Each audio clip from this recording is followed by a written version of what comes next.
welcome here to Wake Up Call with Dan Tortora. I appreciate your patience here this morning inside the Great Lakes Honda City studios. Great Lakes Honda City coming to you on 7140 Henry Clay Boulevard in Liverpool, New York. They are open for sales and service Monday through Saturday. And of course, you can go online to greatlakeshondacity.com anytime. We're up and down the East Coast, the Midwest, the West Coast, and all around the globe on YouTube.com and Facebook.com, both /WakeUpCallDT, and on WakeUpCallDT.podbean.com. So however you're connected with the show, we thank you for being here. Appreciate you very much. Inside of today's broadcast and inside of MonPazPopcorn.com's What's Poppin', we'll start off with the annoying moment of the week. Then we'll jump to my Central and Upstate New York High School Player of the Week, proudly presented exclusively by Myers Creek.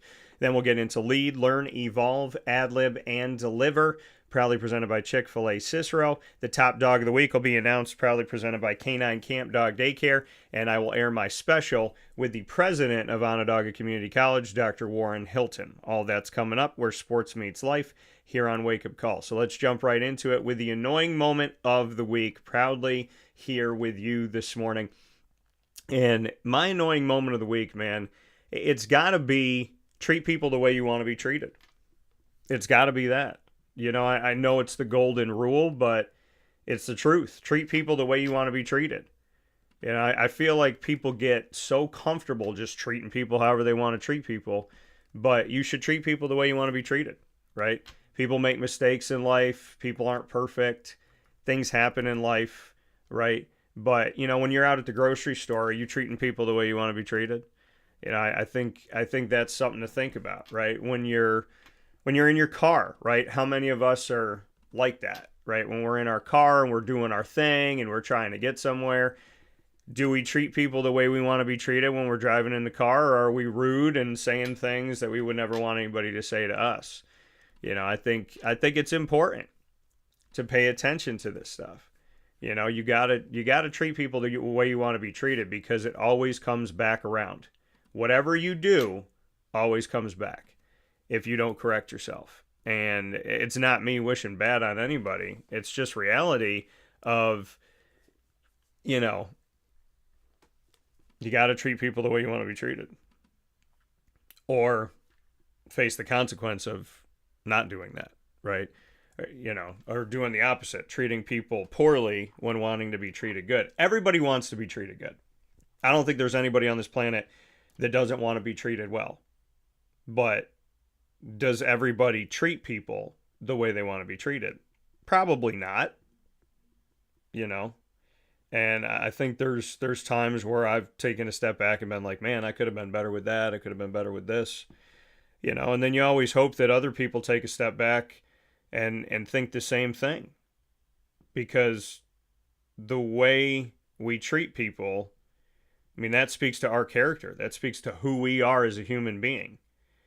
You know, not everybody's going to be perfect. No one's going to be perfect. Let's be real about that. Not a single person on this planet is ever going to be perfect. So if people get treated poorly for their imperfections, well, then that speaks to the character of the person that's talking. And what do they say? Don't throw stones in glass houses. So, I mean, I think people need to get that. I think people need to understand that, right? How you treat people is how you will eventually be treated. And it's an annoying moment to me because not everybody knows what's going on in somebody else's life, right? Not everybody knows what affects certain people. Like, people don't know what affects me if you don't know me, right? And I think that no one's going to be perfect, but what do they always say? Lead with a pure heart and good intentions. And that's important, right? And I know that. It's like, if I lead with a pure heart and good intentions and I hurt somebody's feelings, at least I can say I didn't mean it. At least I can tell that person, hey, everything I tried to do was with a pure heart and good intentions. I tried to do something good, and if it came out a different way, my apologies. You know, but some people can't take that. Some people can't handle that. You know, some people don't think that people come with good.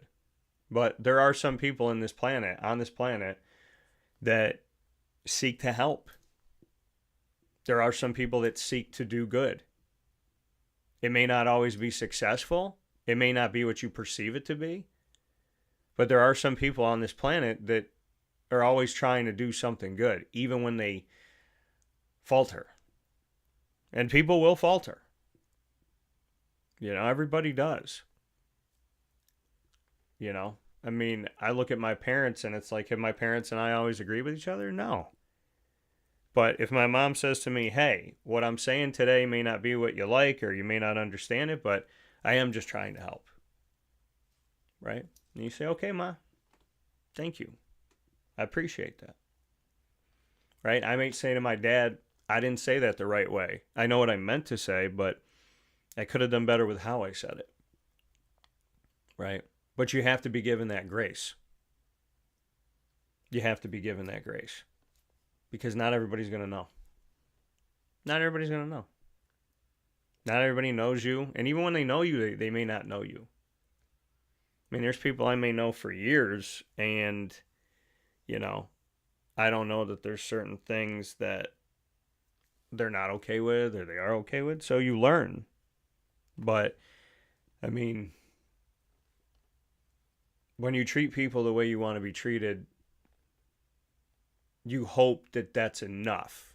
That if you run into a case of an issue or something, that you can talk it out, right? And just say, hey, this is what I was coming with, and this was my intent. And I hope you can understand and appreciate that and respect that I was coming from a place where I was just trying to be good, trying to help, I mean, the world is filled with so much drama and BS and social media garbage that when you meet somebody who's genuine, I appreciate those people. I appreciate people that, are proud to be who they are. They value themselves. They value the people around them. And there's a way to be who you are without being crass to somebody else. We're not all the same. We're not all the same. And we come from different places. We learn different things. But, you're not going to be everybody's cup of tea. You're just not. But we do our best, And I've realized over time that I feel like I've become more and more simple. If you treat me well, I want you around. If you don't, then I don't. And it's as simple as that. I don't care who you are. I don't care how much money you have. I don't care what connections you have. If you're a pain in my butt, I don't want you around. And, that's just real. Like, I don't want to deal with your drama, and I don't want to deal with your crazy. If you don't want to be around, then don't be around. And it's as simple as that. So, I mean, I think we do the best we can. My grandma always taught me, keep your nose clean. Like, be a good boy. Don't get yourself in trouble. Right from wrong. And, yeah, I think this world has just blurred the lines of what's right and what's wrong now. So, I mean, we can do the best we can, and it may never be good enough. But we do the best we can, right? Because what's the alternative?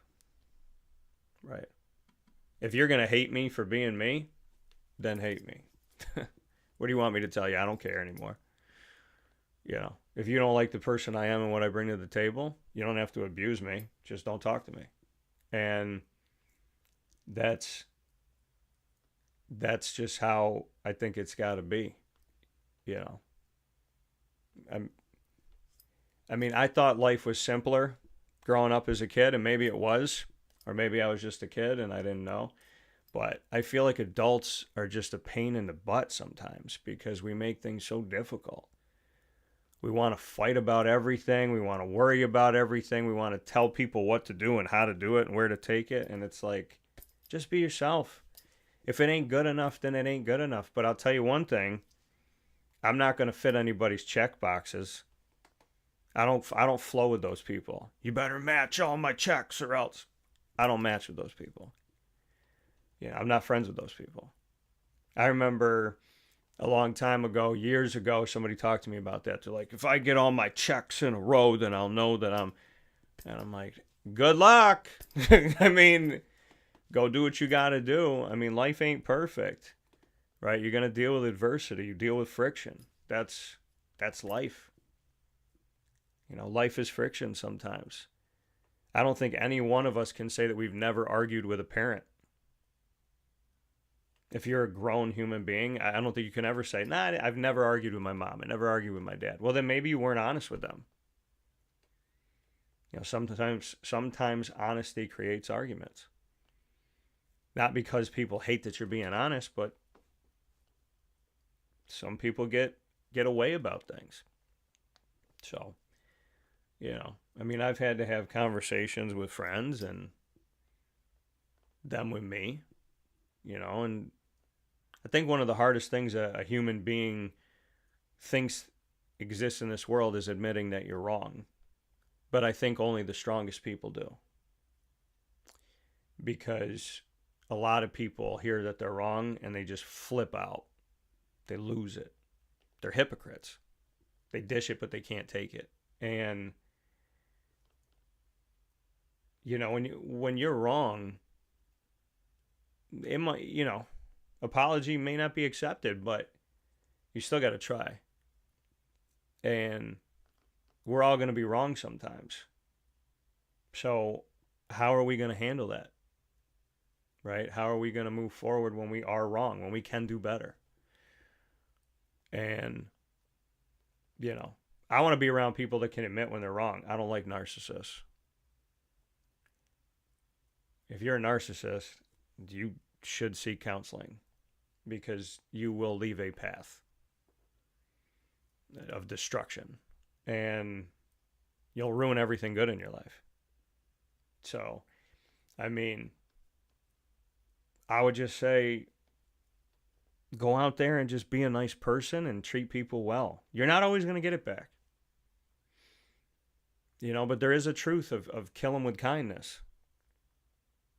You know, there is a truth to that. It's happened in my life. There was somebody who was completely disrespectful to me for years, and I just was kind and kind and kind, even when it was really hard to be. And then, you know, that one thing that they didn't want to give me or give me access to, then all of a sudden one day they were like, sure. Now, if I had treated them the way they treated me, I probably never would have gotten it. And I'm not saying be kind to get something. I'm just saying, you know, if you go to a door and the door ain't open, knock nicely and say, may I come in? Don't bang on the door and swear and say, let me in right now. You could get a different reaction if you're nice. And, you know, mom and dad always taught me to be nice. And sometimes I can do a lot better with that. But I think it's important to be kind. I think it's important to be courteous. And I think it's important to do the best you can. And if it ain't good enough, then move on. Because the best that you possibly can give, I mean, that should be good enough, right? It should be. There's a lot of people in this world that they don't care how they treat people. And there's a lot of people in this world that do care how they treat people. And I definitely care how I treat people. So I would say with the annoying moment of the week, treat people well. It'll come back. I promise. May take some time, but it will.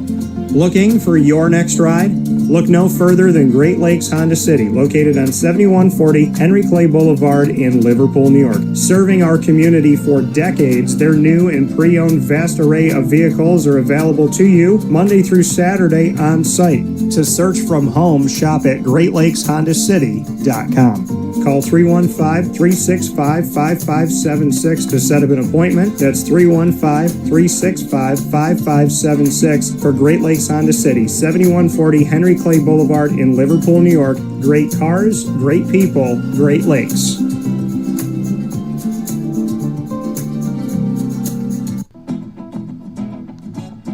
Hi, this is Amy from Mother's Cupboard, home of the whole frittata. We are open daily 6 a.m. to 1:30 p.m. For takeout orders, call 315-432-0000 0942.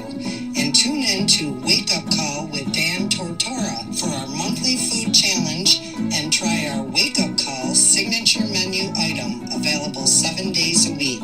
Here at Mother's Cupboard, we are Central New York, and it's our honor to serve you. Ma and Pa's Kettle Corn and Popcorn Factory remind us that every day is worth celebrating at 201 7th North Street in Liverpool, New York. Open Monday through Saturday in-store and always online at maandpaspopcorn.com. Serving our Central New York community and beyond, order anywhere, anytime at maandpaspopcorn.com. Stop in to get a tin at Ma and Pa's on 201 7th North Street in Liverpool, New York to get your half-price refills for the rest of your life. Come to Ma and Pa's for your holiday gift giving for family, friends, employees, and clients. And remember, for fundraising and events, to call 315-450-6272. That's 315-450-6272. Ma and Pa's Kettle Corn and Popcorn Factory. How corny are you? This is Jimmer Sikowski, owner-operator of Chick-fil-A Cicero, 7916 Brewerton Road in Cicero, right in front of the Home Depot. I had a deep feeling that God wanted me to do something bigger with my life and to help people, help others. I kept putting Chick-fil-A in my life, and I realized as I was going through the franchise selection process that positively impacting the lives of others was really core to what we do here at Chick-fil-A. First of all, it starts with the food. The food is brought in fresh daily. We bring in local produce. We prepare to order in the kitchen. We hand bread our chicken. We hand spin our milkshakes. It's great food. It doesn't taste like fast food. I think the second thing is the way people feel when they come in a Chick-fil-A restaurant. It's different. We try to treat people with intentional kindness here, which is very different and deeper than good customer service. And so I think it feels remarkable for most people to come in a Chick-fil-A restaurant. And then lastly, the impact that we try to have in the community is very different. It's a big part of the expectation of every operator of a Chick-fil-A restaurant is that they're actively engaged in their community, they're a leader in the community, and they're making a difference. When they realize that what we're striving to do is to shine a little light in their life, that's a very, very different experience than you will have at any other quick service restaurant. And it's that remarkable experience that I think people will emotionally connect with. And a welcome back here to Wake Up Call with Dan Tortora inside the Great Lakes Honda City Studios. Great Lakes Honda City coming to you on 7140 Henry Clay Boulevard in Liverpool, New York. Open for sales and service Monday through Saturday. And, of course, open online all the time at GreatLakesHondaCity.com. It is now time for our Central and Upstate New York High School Player of the Week, proudly presented exclusively by Myers Creek.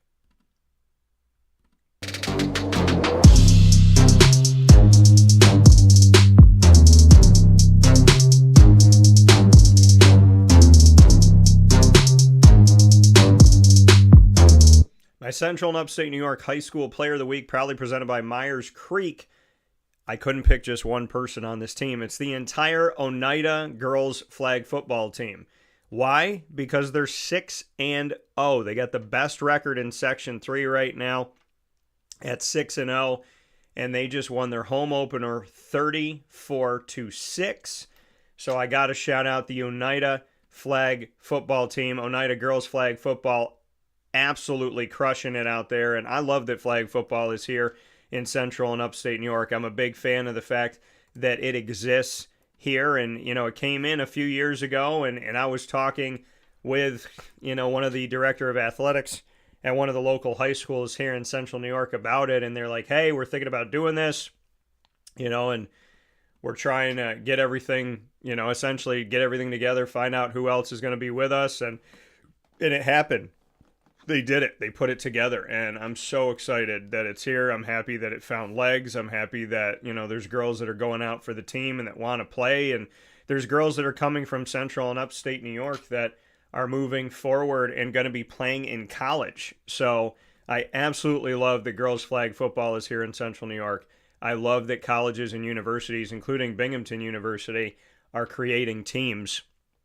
And that, this is something that we're going to see hopefully continue to grow and blossom. And it has grown here in Central New York, and the Oneida girls flag football team, they have done a tremendous job already this season making it happen. The Express has been moving themselves forward, and congratulations to Section 3 for all the flag football teams, and to the Oneida girls flag football team. The Express won the Owego Kickoff Classic on the road. They won against Sherburne Earlville. They won at Greene, and then they won at home against Westmoreland, and on the road at Central Square. And just recently, they won against Ontech. So a big time shout out to the Express, the Oneida girls flag football team. They got plenty of games coming up here. And just to shout out in general to Section 3, we have Class A, Class B, and Class C. That's how many teams have joined now. We have Syracuse East, CNS, Liverpool, Syracuse West, Beeville, Fayetteville, Manlius, ESM, Central Square, Watertown, Oneida, Jamesville, DeWitt, Westmoreland, Ontech, and Sherburne Earlville. And like I said, the best record of any of the teams of any of the classes in Section 3 are the Oneida Express. So I couldn't pick just one player on the team. Got to shout out the whole team for their 6-0 start here in 2026. You are our Central and Upstate New York High School Players of the Week, proudly presented exclusively by Myers Creek. And you can go to Myers Creek today with your family, your loved ones, by going over to 33 Rippleton Road on the countryside in Cazenovia, as well as going to 720 Van Rensselaer Street in Syracuse, New York, in the Syracuse Inner Harbor. With that being said, here on Wake Up Call with Dan Tortora, it's now time to jump into Lead, Learn, Evolve, Ad-Lib, and Deliver. That's what the acronym stands for: Learn, Evolve, Ad-Lib, and Deliver. Today's topic, the superhero mentality that leads into something else. Yes, pun fully intended. So the superhero mentality of always moving forward. So let's talk about that. What do I mean by superhero mentality? Well, it means, people look at superheroes in the movies and say, well, I can never be a superhero. And I think you can be a superhero of your life. I really do. Are you going to shoot webs out of your arms? No. Are you going to be able to fly? Maybe not. But can you go and do something good in somebody else's life? Yeah. I think there's superheroes every day. My mom, growing up, I still to this day think my mom is a superhero. I really do. And why do I think that? Well, because she did a million different things. My mother, she raised me. She went to work all day long. And on top of going to work all day long and raising me, she'd put me on the bus. She'd get me off the bus. She'd come to dang near every single field trip that we had at school. She would bring things to school. Like if there was some, if we were doing some type of event at school, she'd want to help out at the school. She's helping out at like a spaghetti dinner. She's helping out at our Scholastic book fair. My mom was helping out at events, going on field trips, cooking, cleaning, getting me on the bus, getting me off the bus. On top of the fact that, she was helping me with my homework, helping me when it came with, relationships and friendships and all this stuff. My mom was always there. And I told her, I think about it now and I'm just like, you were 7 different people, Ma. Like, how did you do it? When did you sleep? And she would still go to bed at a normal hour. But, when my grandfathers passed away, she sang to me almost every single night. Because that was a really hard time in my life. And she sang to me pretty much every single night. I just think about that. I think about when my mom was in pain, she helped me. When my mom didn't have a lot, she gave a lot. And she's still that woman. She's still that person. There's just so much to be said about just who she is and what she's done. And I value that. And I appreciate that. So, yeah, I think you can be a superhero. I think there's some of us in this world that have moms and dads that have done death-defying stunts, in their own right because they did the impossible. My parents, they work really hard, and so did my grandparents. And they instilled that in me. They instilled in me that you don't just take in life. You give. And you try. And you work hard. And you do the best you can. And you wake up every day and you do it again. You can't do your best on Monday and not do your best on Tuesday. That's not good enough. That's not good enough. Yeah, you might feel like things don't work out, but you're good enough. And your best is good enough. And just I just think about that. Like, how are my grandpas not superheroes to me? And my G-mama, she fought and beat cancer 3 times in her 90s. What my mom told me, it was like, I think she said it was like 10 o'clock at night. My grandma woke up from her cancer surgery. She looked around, and the first thing she said was, "Can someone get me a cup of coffee?" That was my grandma. She didn't complain about pain. Broke her arms, got a screw in her arm. Nothing. Like, she just kept going. The day that she fell, my mom said she refused. She literally fell in the driveway, I think, on black ice. Or she fell on the sidewalk on black ice. And she's laying on the ground. And my mom's like, "We got to put you in the ambulance." But my grandmother was with it. My grandmother could speak to her for herself. I mean with it in the sense, like, my grandma, like, it's not that my grandma couldn't speak for herself, right? She was coherent. She was awake. And the people showed up in the ambulance and they said, "Can we take you?" And my grandma said no. And they asked her again and she said no. And they said, "If we ask you one more time and you say no, we have to leave." And my mom's looking at her like, "Can you please just say yes?" And she had broken her arm.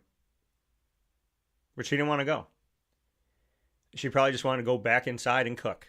That was my grandma. Tough as nails, right? And my other grandmother, I look at what she endured, what both of my grandmothers endured. Like, it's crazy to think what they went through. And, like, how they dealt with it. I mean, even during World War II. It's amazing to see that. Just who they are and what they were about. So we always got to be moving forward, right? We always got to be climbing. And it's hard sometimes, right? People get complacent. They get comfortable, right? I live in a world where I have to be comfortably uncomfortable. And, people ask me all the time, where do you see yourself in 5 years? Where do you see yourself in 10 years? And I always say that's a crazy question for me because I'm not looking that far ahead. I'm looking right now. Like, what can I achieve today? Why do I have to wait 5 years to achieve it? Like, what can I work toward right now in this moment? And that's just how my brain works. My brain is wired to say, I don't know if I'm going to be alive 5 years from now. I don't know what the world's going to look like 5 years from now. So I'm going to give it all I can right now. I want my company to grow every single year. I want us to grow. I want us to expand. I want to challenge my ideas. I want to challenge what I do with the people that I work with. I want to challenge the quality that I put out there. I want to up the ante on the audio, up the ante on the video.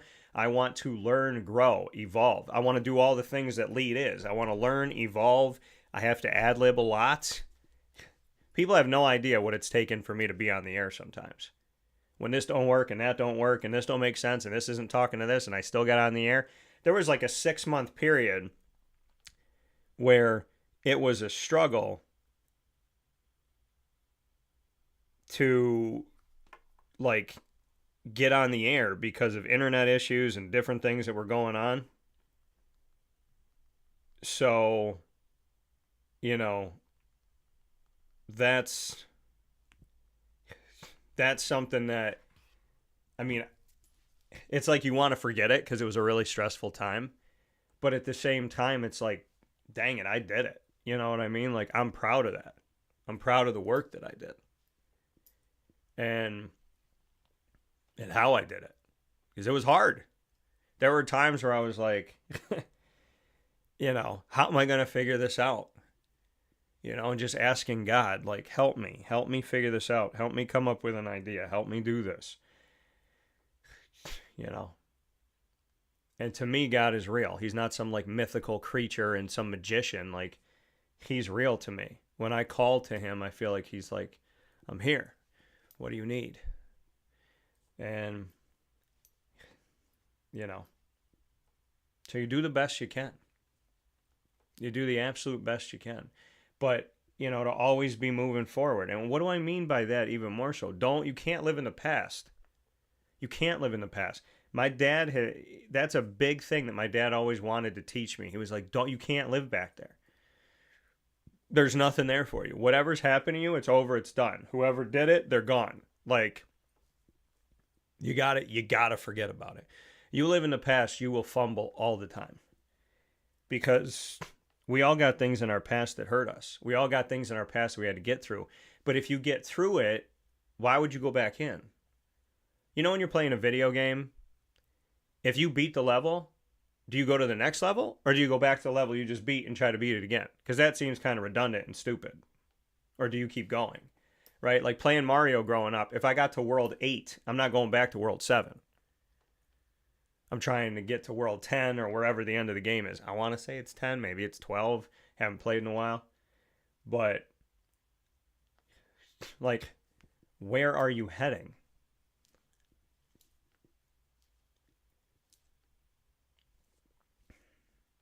We got to be moving forward. Right? And I challenge myself as much as I challenge the people that watch and listen to the show.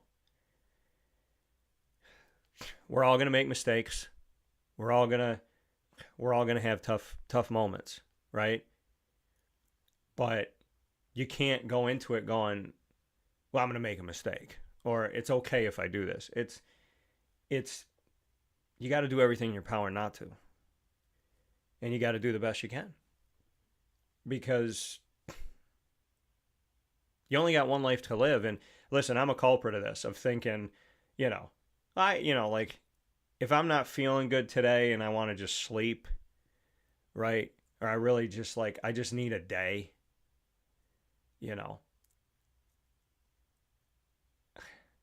Sometimes, you kind of just want to shut yourself away from the world for a day. And that's okay. I think in the past, I'd be like, I can't take a nap.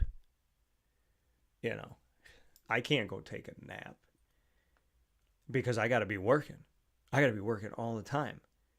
And then I'm exhausted and I get sick. And when I get sick, I'd get sick for a while because my body was like killing it. Like I was just killing my body over and over. Like I was up until 3 o'clock in the morning, 1 o'clock in the morning, 4 o'clock in the morning, midnight, constantly. And my body was like, you did this for 5 months. Now I'm going to shut it down. Now, maybe if I took a nap somewhere in there, maybe I would have offset some of that stuff.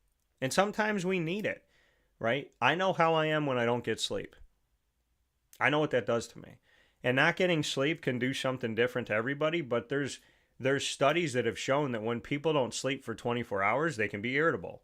If they don't sleep for 48 hours, 72 hours, some people become feral, they become violent, they become animalistic. I mean, there's a reason why, when people maybe getting interrogated or something that they don't let them sleep. People hallucinate, right? Because there's something that your body needs to reset. And I've said this before on the show. When our phone battery starts to go down, right?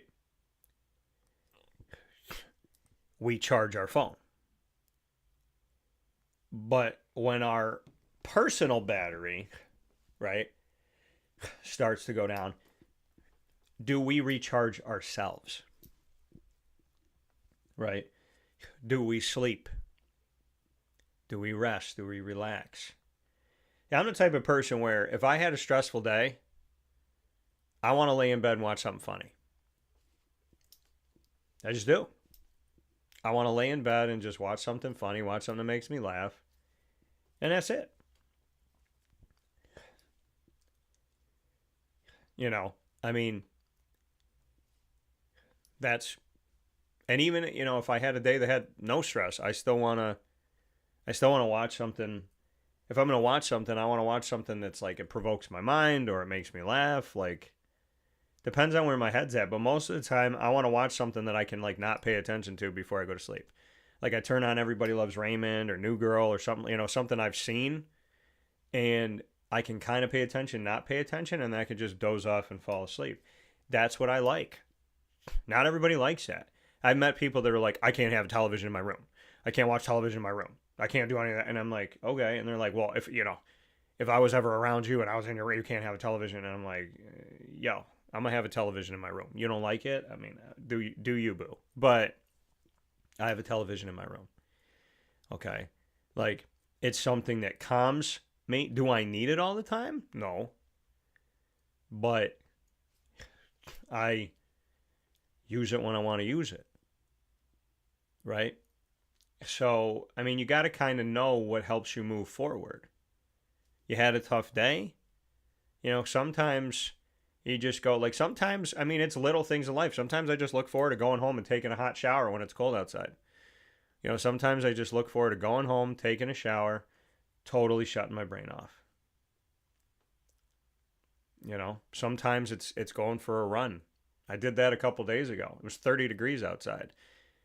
And I was like, I don't care if it's cold outside. Like today, like it was in my brain for a couple days that I needed to run and I needed to walk. Something inside of me was like, there's nothing that's going to substitute you doing this for yourself. And until you do it, it's going to bother you. So I went and did it. And I felt better. And now I don't feel that like, you know, that I was like not doing what I needed to do. Because, you know, when you know yourself, you know yourself. When you know yourself, you know yourself. And, you know, living in the past,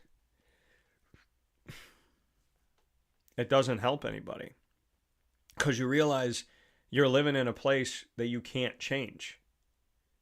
It's almost like you're living in when you live in the past, it's almost like you're in a dome.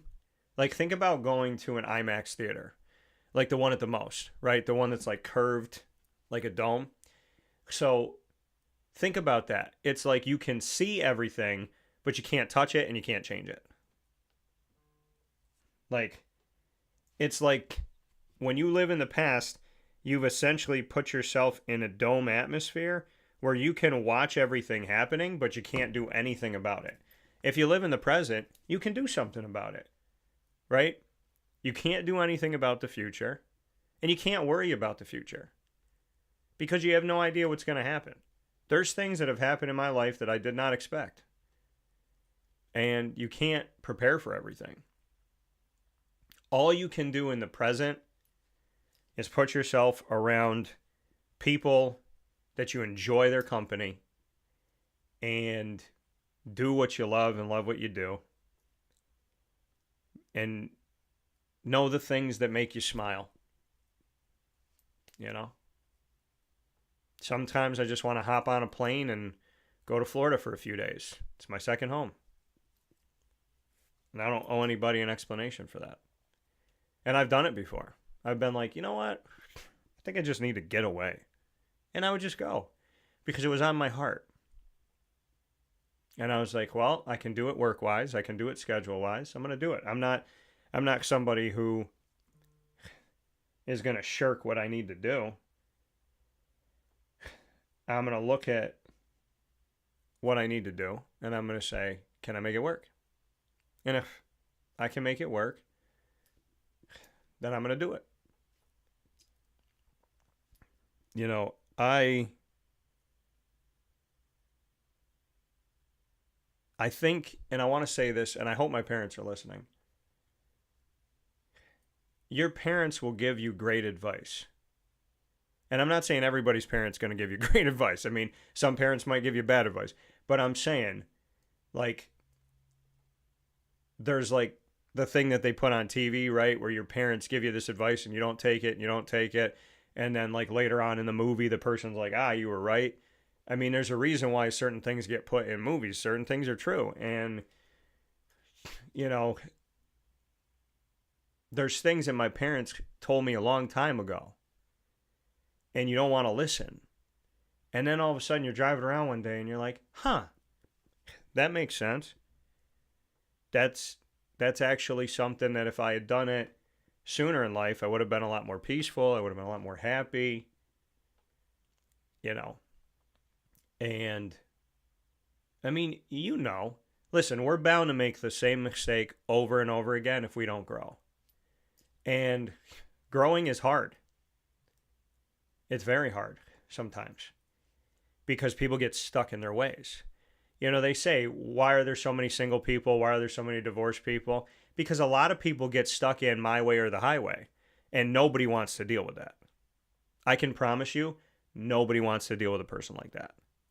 That is one of the ultimate turnoffs for me. This is my life, and this is what I'm going to do, and you got to fit in it. What are you, a dictator? So that's how some people are, though. And I've met people like that. And, you know, you try for a little while and you're like, I'm not dating somebody who schedules me like a doctor's appointment. See you later. So, you know, but people get set in their ways, right? They get set in who they are and what they are. And they don't understand that life is going to challenge you. Life is going to affect you. Life is going to push you. Right? Life has pushed my boundaries. Life has pushed my comfort zone. You know, it happens. I mean, I told God what I wanted to do for a living, and I'm doing it. But I told him where I wanted to be, and he was like, no. You're going to do this. You know, I prayed about it. I can still go back and say I spoke to 4 people before I started my business. The 4 people whose opinions I wanted. Everybody else, I don't care what they had to say. But I cared about those 4 people's opinions. My mom, my dad, my G-mama, and Floyd Little. Those are the people's opinions that I cared for.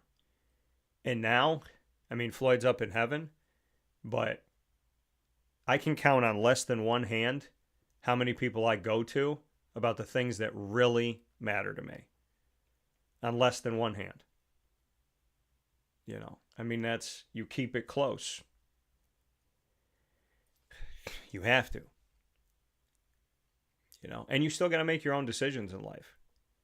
You know, I think that's one of the things that I love the most about those very few people that I go to about the things that are most important to me is they will say to me, you got to choose. I can give you advice. I can tell you my thoughts, but I'm not going to tell you what to do. Like if you have people that you go to and you're just like, tell me what to do, and then they tell you, you're not living your own life. You're living somebody else's life. People can give you suggestions, but I don't want to be around somebody who can be affected like that. Like around somebody who they could be going in this direction and somebody can go, no, do that. And they're like, oh, okay. Like that they're easily manipulated into something. No, thank you. Like my dad, my mom, they raised me that it's like, we will challenge you. We will listen to you. We will play devil's advocate, but you got to make your choice. We can't make it for you. And I love that about my parents, you know, and I want everybody to have somebody in their life like that that's going to tell you, I will sit and listen and help, but I am not going to tell you what to do. Because I think we all reach a place where we want somebody to just tell us what to do, right? We're confused, we're frustrated. I remember when I was living in Florida, I was trying to figure out, am I going to move back to Syracuse or am I going to go to Connecticut? And you get to a point where I'm like, I wasn't one way or the other. And I remember just like sitting with God and being like, I want to make my own mind up, but I can't figure it out. You know, and I remember saying, I'm like, I know, God, that we're not supposed to ask for you to give us like an immediate sign. Like, we're not supposed to do that to you, to be like don't test God, so to speak. And I was like, if I could just see a shooting star, like maybe, you know, if I could just look up and see a shooting star, like know that you hear me and, you know, help me make this decision. And I remember I looked at the sky. I got a chill when I just said this. I looked at the sky this way and there was nothing. And then something was like, don't look there, look up. And I looked up and this green streak just went over my head across the sky. And I was like, okay. But I still don't know what made me choose Syracuse. I know that I saw the shooting star. I know that God was like, I'm here. But I still don't know what made me choose Syracuse. I think I kind of was like, I still don't know what I want to do. And I went into my condo that I was living in Kissimmee, Florida. And I think I just slept on it. And then, you know, within a few days, I was just like, okay. I've made a lot of tough decisions in my life, and those of you that are watching and listening, like, you probably did too. And sometimes we reflect on it, and we're like, we made the right decision, right? But sometimes you don't even know how you got there. You know, you got to have faith. And faith is belief without evidence. You know, faith is that thing. And Dino Babers, former Syracuse head coach, he taught me that. I didn't know the definition of faith.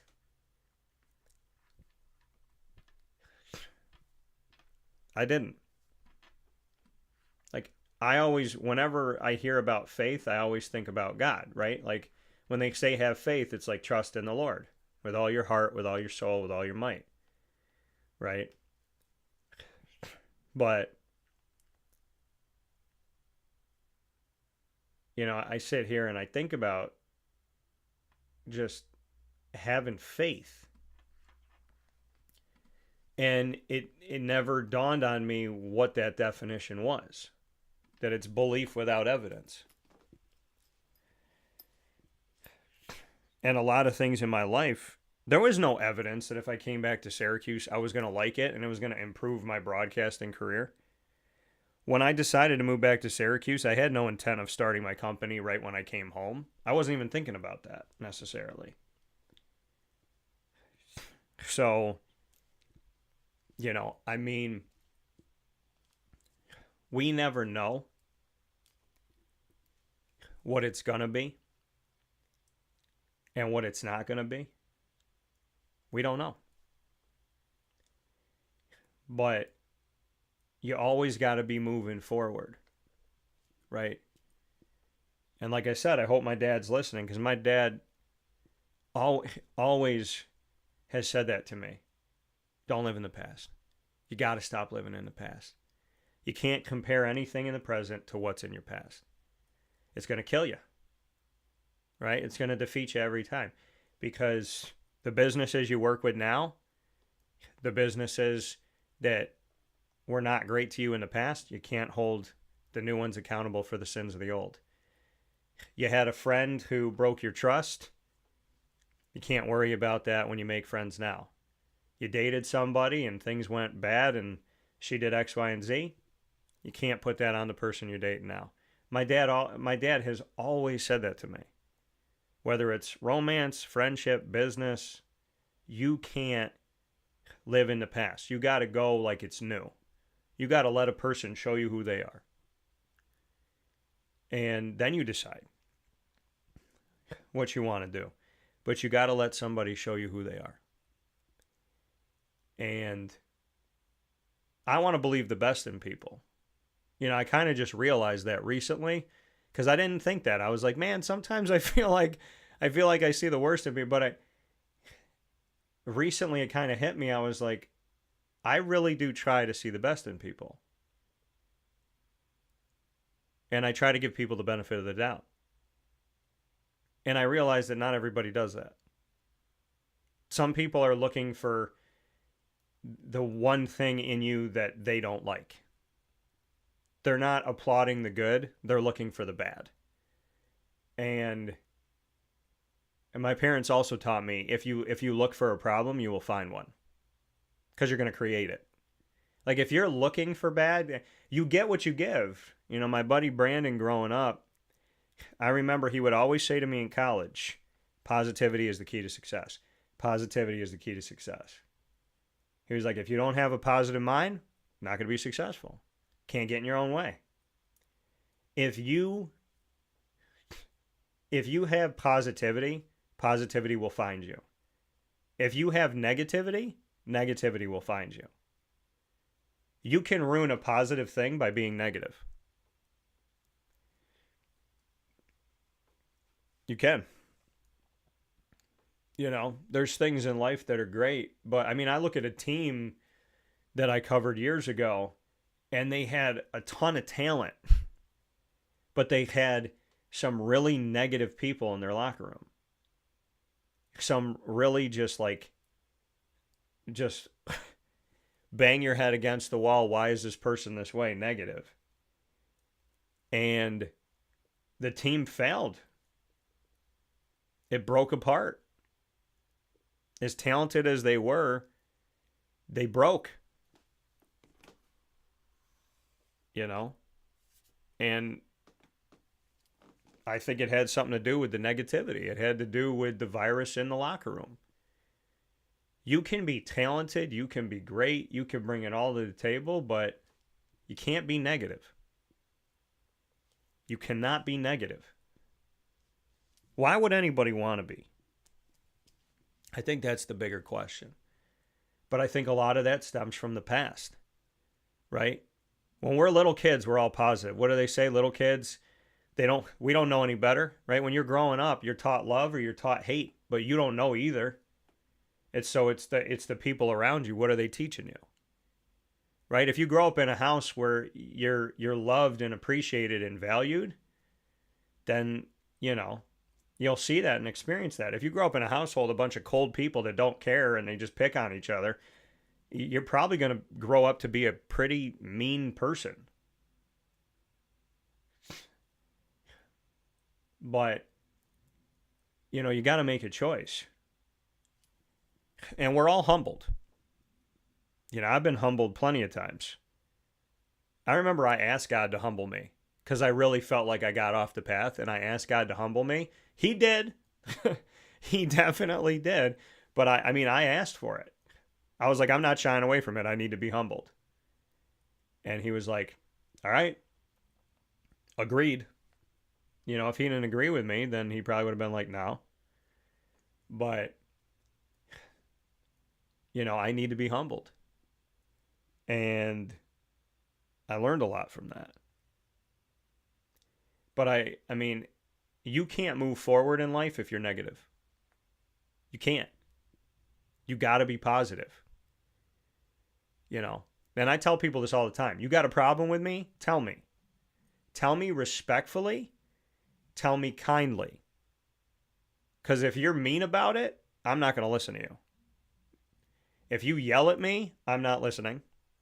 If you swear at me or call me names, I'm not listening. And I don't think anybody should.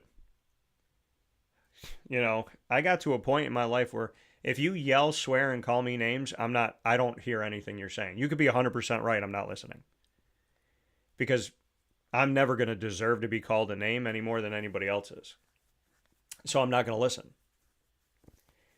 And I think if you come to me and you say, hey, there's something that you did and it bothered me, and I want to talk about it. And I want you to know this is a safe space, that I just want to speak my mind and I want to have a conversation with you. I would say, okay. And as long as you respect me, I'm going to have that conversation. But see, I'm also going to do that with people. I'm going to go to someone and say, hey, you know what? The way you said this today, I didn't really understand it. And it kind of hurt my feelings. So I kind of want to just ask you about it so I could get some clarity, so I can understand. And I don't think there's anything wrong with that.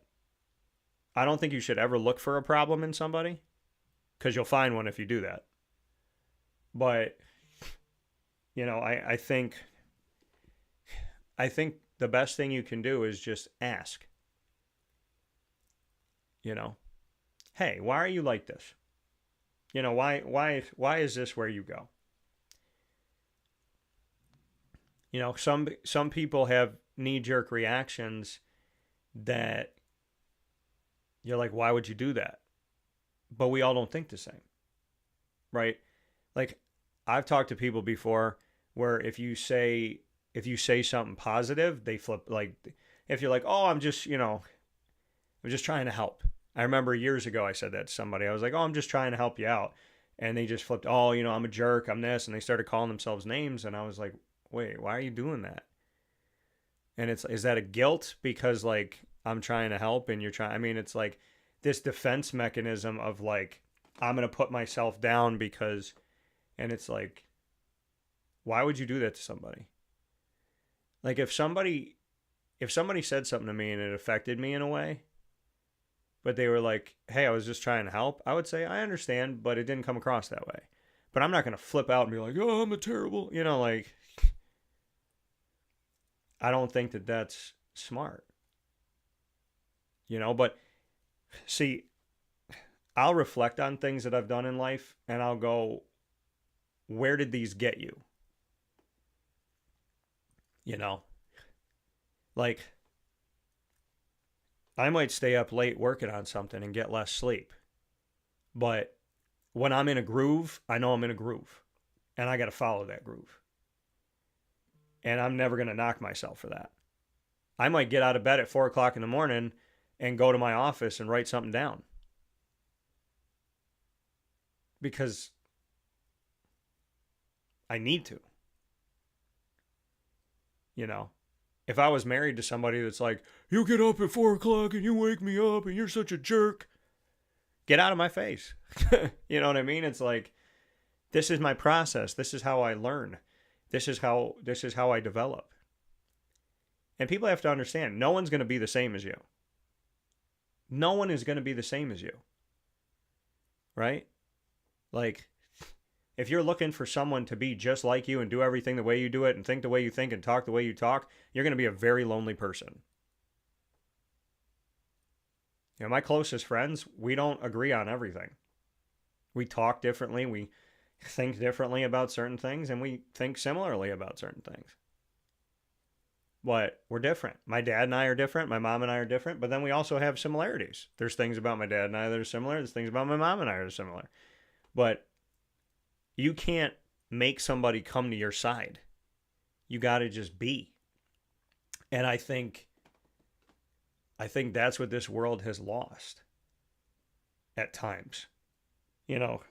We think if you don't do it like I do it and say it how I say it and think how I think and am the way I am, then you can't be around me. And it's like, you're not going to have any friends if you do that.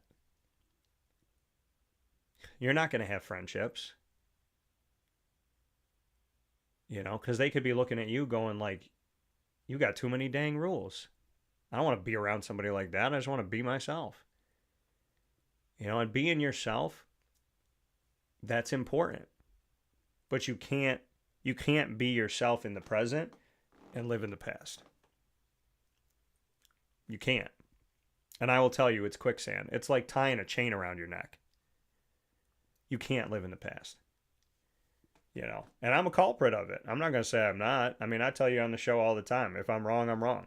I don't mind admitting when I'm wrong. I mind when people want me to say I'm wrong when they're wrong, or when somebody's, projecting.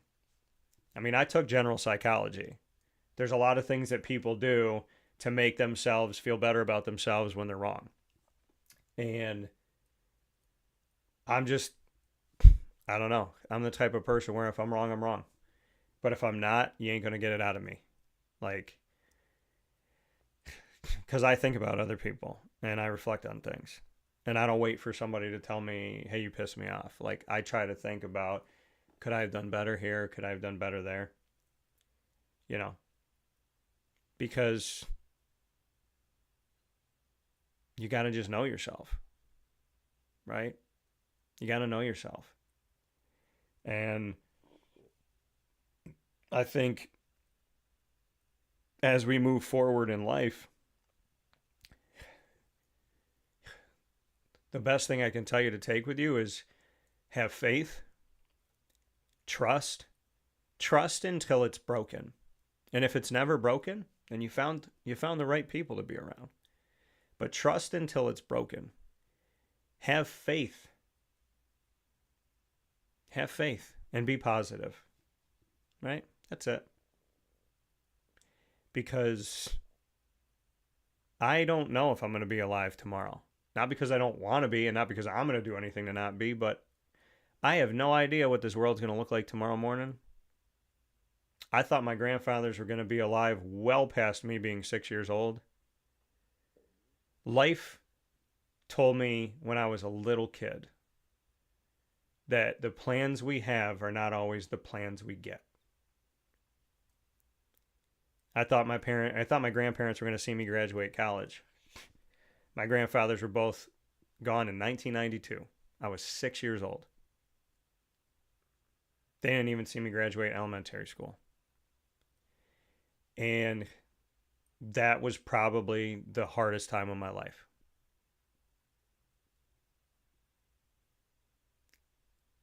But it teaches you, if you let it, to appreciate every moment, to make the most of every moment you got. And when you don't, to hold yourself accountable. Because I can't change what I've done, but I can change what I do. And I think some people get caught up in, well, I've made the same mistake over and over again, so what's the point?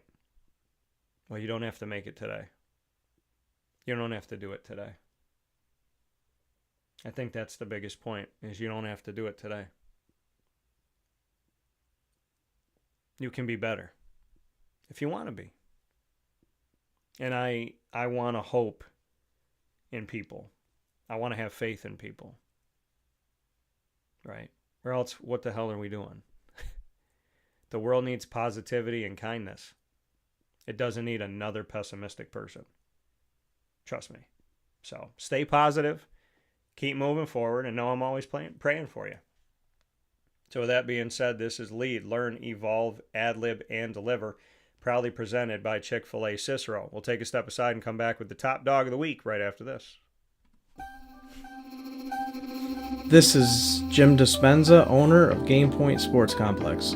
You hear the same story across any sport that kids play and any sport that adults play. There's never enough places to play. That was definitely true with volleyball, definitely true with basketball. Could be cheerleading, it could be field hockey, which is what we're seeing now. Every sport has a lack of places to play, and I think Syracuse in particular is a place where it's really bad, despite the fact that we've got a lot of athletic talent around here. We just seem to have not enough places for people to play, and they're going to different places. They're going to Rochester, they're going to, Buffalo. They're going all different places because we don't have a place here, and I felt like that should change. This was a long project from planning all the way through execution to opening the doors. A lot of work went into it, obviously, a lot of money, a lot of resources, and the dream always was kids being in the gym, having a good time. And I've always felt like sports is the most unfiltered joy that you can observe with people, that people can experience, because it is fun, it is a sense of accomplishment, it's all of that wrapped into one thing. And so watching kids going up and down the court with big smiles on their faces has been just amazing experience. I'm looking forward to years to come of that same thing. We've taken the time to invest in multiple sports, and then what we're finding is the mere fact that we have a large, clean, well-lit space has opened a lot more doors for us beyond basketball, volleyball, pickleball. Now we're having some interest from cheerleading. We've got girls field hockey coming in, and then also there's quite a bit of room for spectators. We've got bleachers, we've got benches, we've got a concession lounge where people can get food and drinks. We're going to have multiple sports going at the same time, using every square inch of this place for what it was conceived for, which is basically people to come in, have a good time in the sport that they prefer. We manage each situation differently. Everybody has different ability to afford different things. Some are bringing 10, 15 people, some are just 2 people. I've had a lot of situations where it's a father shooting around with his son, it's a mother playing pickleball with her daughter or with her son, and in those situations come up and we work with people, and that's allowed us to have groups from 2 people up to 30 people and have some flexible pricing behind it. We're an organization that is here to work with the community any way we can, and I guess part of it is just making sure that we have the flexibility to put together a plan that makes sense regardless of the size of your group. So in order to book time, the best option is to go to our website, gamepointsports-syr.com. You can click from there and sign up for events, sign up for your own particular training, sign up for birthday parties, all of that.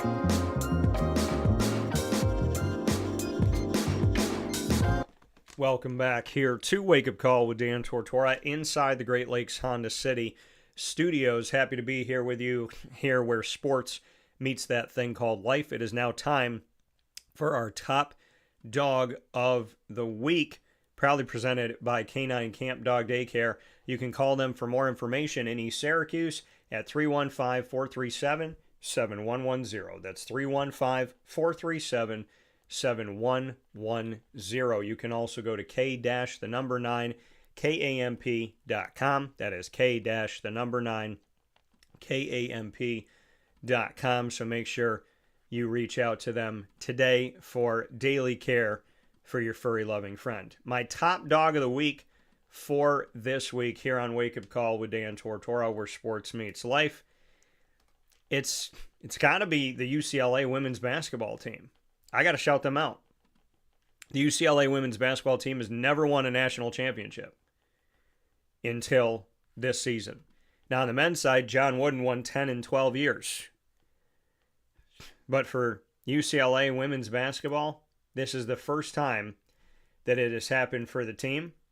And Corey Close and the group, they got it done. And respect where respect is due. I mean, you look at what this team has accomplished, and it's been absolutely amazing. Listen, I was wrong. I thought the winner of the UConn South Carolina game was going to win the championship. I thought that whoever won South Carolina UConn, that was going to be the team that won the title. But it wasn't. It came from the other side between UCLA and Texas. So, UCLA, Corey Close has been with UCLA as their head coach in the Pac-12 for many years, and in the last 2 years since they joined the Big Ten. Her records, in order, from 2011-12, 14-16, 26-8, 13-18, 19-18, 26-9, 25-9, 27-8, 22-13, 26-5, 17-6 in the COVID year, 18-13, 27-10, 27-7, 34-3, and 37-1. So, in the last 2 seasons, Corey Close has led the UCLA Bruins women's basketball team to 71 wins and 4 losses. 71 wins and 4 losses. She has made the NCAA tournament in 2012-13, 2015, 16, 2016, 17, 2017, 18, 2018, 19, 2020, 2021. So, pardon me, the COVID years was when they went 26-5. Is that it? No, they only went 17-6. No, that must have been a COVID year. So, yeah, so they made it in 2012, 13, 2015, 16, 16, 17, 17, 18, 18, 19, 2020, 2021, 22, 23, 23, 24, 24, 25, and 25, 26. She's made it to the NCAA tournament 10 times in 15 seasons. 10 times in 15 seasons. All of the last 4 seasons. 5 of the last 6 seasons, they made the NCAA tournament. And they just won a national championship.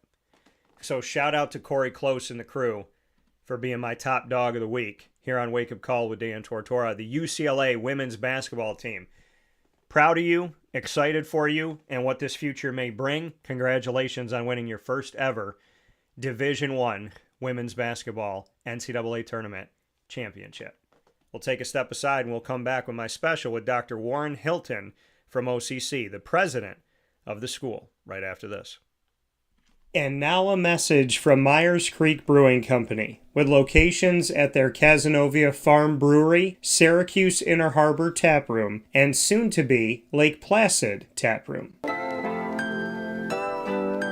Well, I think first and foremost, the Feldmeyer family and our team are extremely passionate about what we do. We care very much about what we do. The Feldmeyer family is always investing. Our taproom management team, our brew management team, our marketing management team, and all of the team members that get after it every day, they leave it on the field. They put their heart and soul into it. I know for a fact that everyone that works at Myers Creek wants to be there, and we want them to be there. You know, we want them to feel good about their job. And again, if you've never been to a Myers Creek, especially to the brewery, I mean, I want your eyes to open really big. I want you to see how big of a brand this is. I want you to see where we're going. The sky is the limit, and I feel very proud of that, and I'm very excited about that.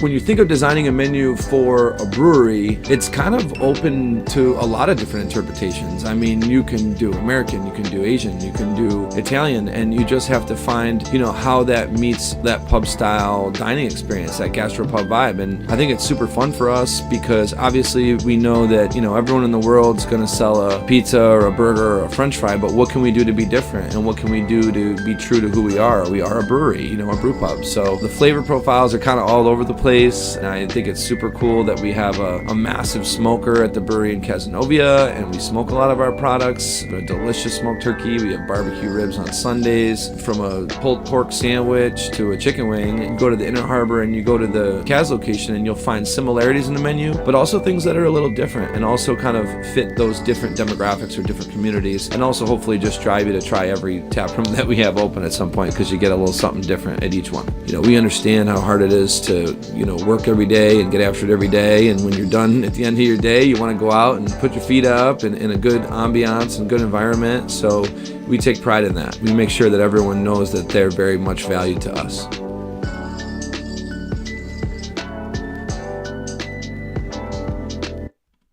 Avicoli's restaurant, located on 7839 Oswego Road in Liverpool, New York, has been serving our community for decades. Your place to go for home cooking on the corner of Route 57 and Wetzel Road is just minutes from Liverpool High School. And every single month, Wake Up Call with Dan Tortora is on site, on location, with Liverpool sports, student athletes, coaches, and administration telling their stories throughout the year. We look forward to seeing you on site at Avicoli's for their casual pizza side, their fine dining, as well as their bar. And of course, you can order online at myavicolis.com. That's myavicollis.com. For takeout, delivery, and catering, call 315-622-5100. That's 315-622-5100. Come on in to the neighborhood spot Avicoli's, open 7 days a week in Liverpool, New York.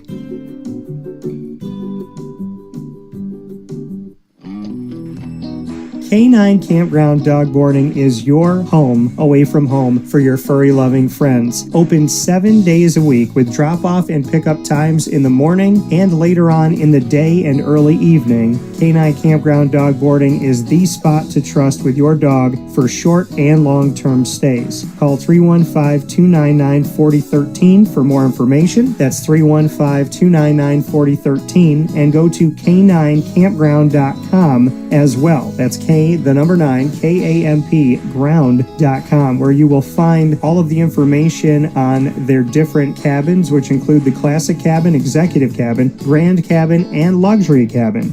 K-9 Campground Dog Boarding, where your dog will have indoor and outdoor areas as well as their own private cabin for any size, any breed, as well as dogs with different needs. Dog parents and dogs alike choose K-9 Campground Dog Boarding. Isn't that right, Lily?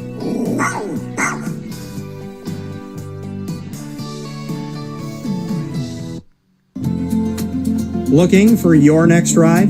Look no further than Great Lakes Honda City, located on 7140 Henry Clay Boulevard in Liverpool, New York. Serving our community for decades, their new and pre-owned vast array of vehicles are available to you Monday through Saturday on site. To search from home, shop at GreatLakesHondaCity.com. Call 315-365-5576 to set up an appointment. That's 315-365-5576 for Great Lakes Honda City, 7140 Henry Clay Boulevard in Liverpool, New York. Great cars, great people, Great Lakes.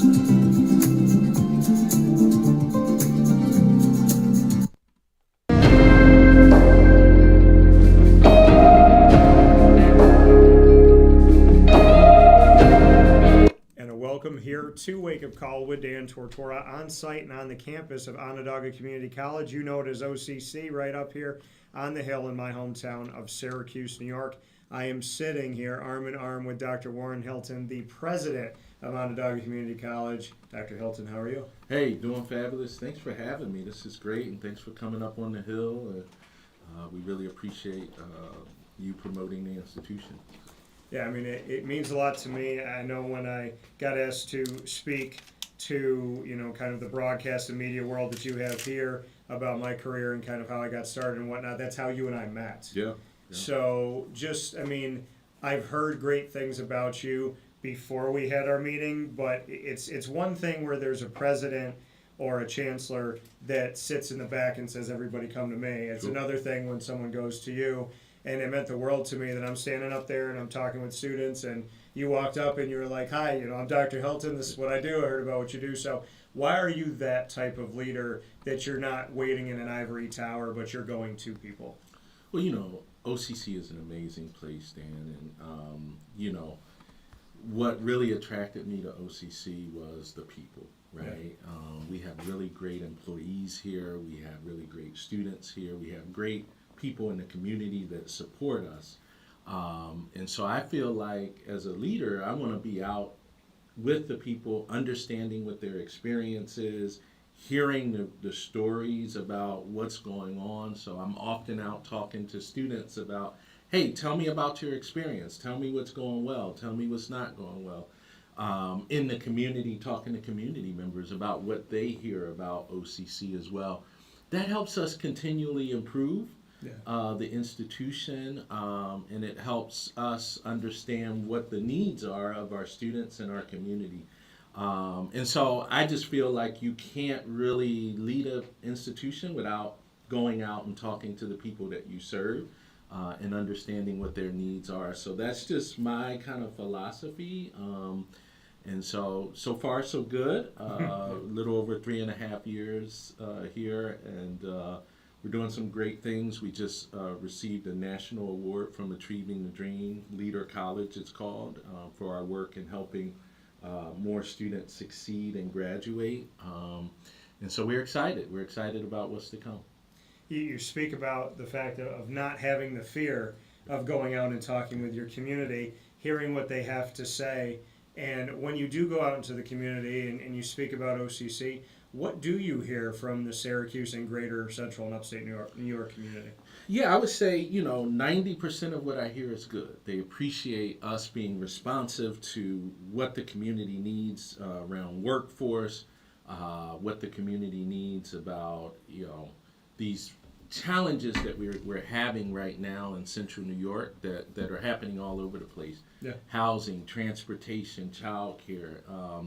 And so we want to be a part of the solution. And so we hear mostly good things. And then when we hear things that are not necessarily the best, we don't respond in a negative way. We take it in. We see if there's something that we can do to make improvements. So one of the things after I got here in 2022, I heard from people in the community, transportation, getting up on the hill if you don't have a car is difficult. Catching the bus and those type of things, it takes a long time. And so we heard that, and so we didn't take it and get defensive about it. We got together and figured out what we could do.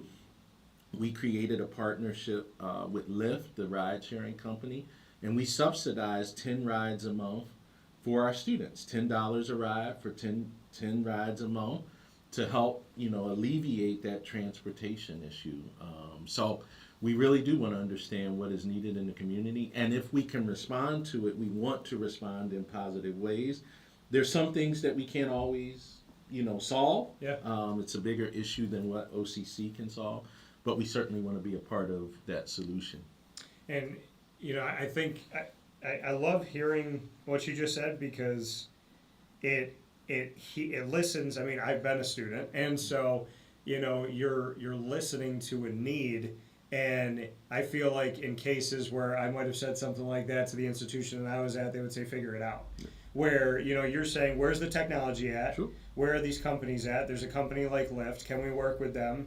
Can we provide something that's inexpensive and also going to get the job done? And you put it all together. I mean, that to me, that's leadership responding immediately, saying, what are our resources? What can we do? What's at our disposal? And how do we make this alleviate an issue that we have?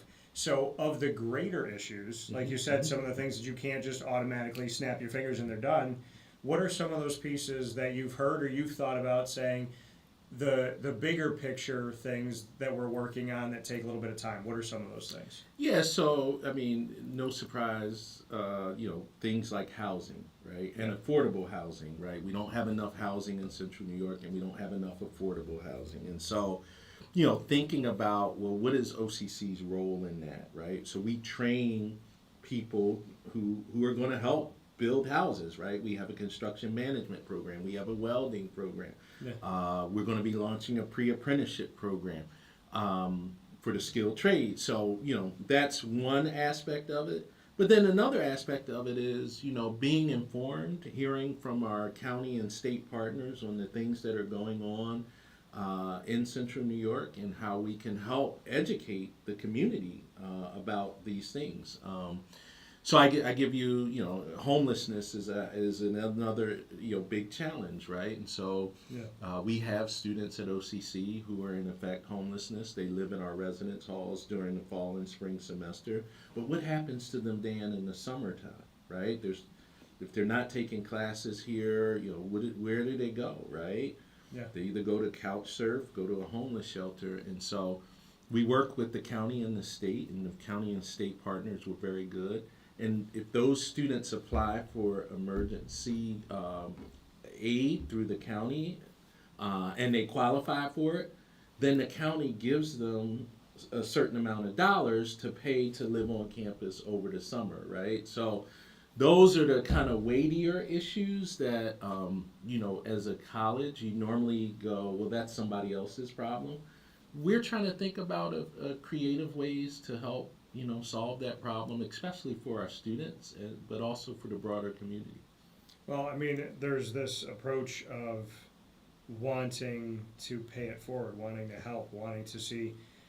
So many people talk about the problems, but how many people are talking about the solution or trying to create one? Why are you that type of leader? Why do you believe in servant leadership?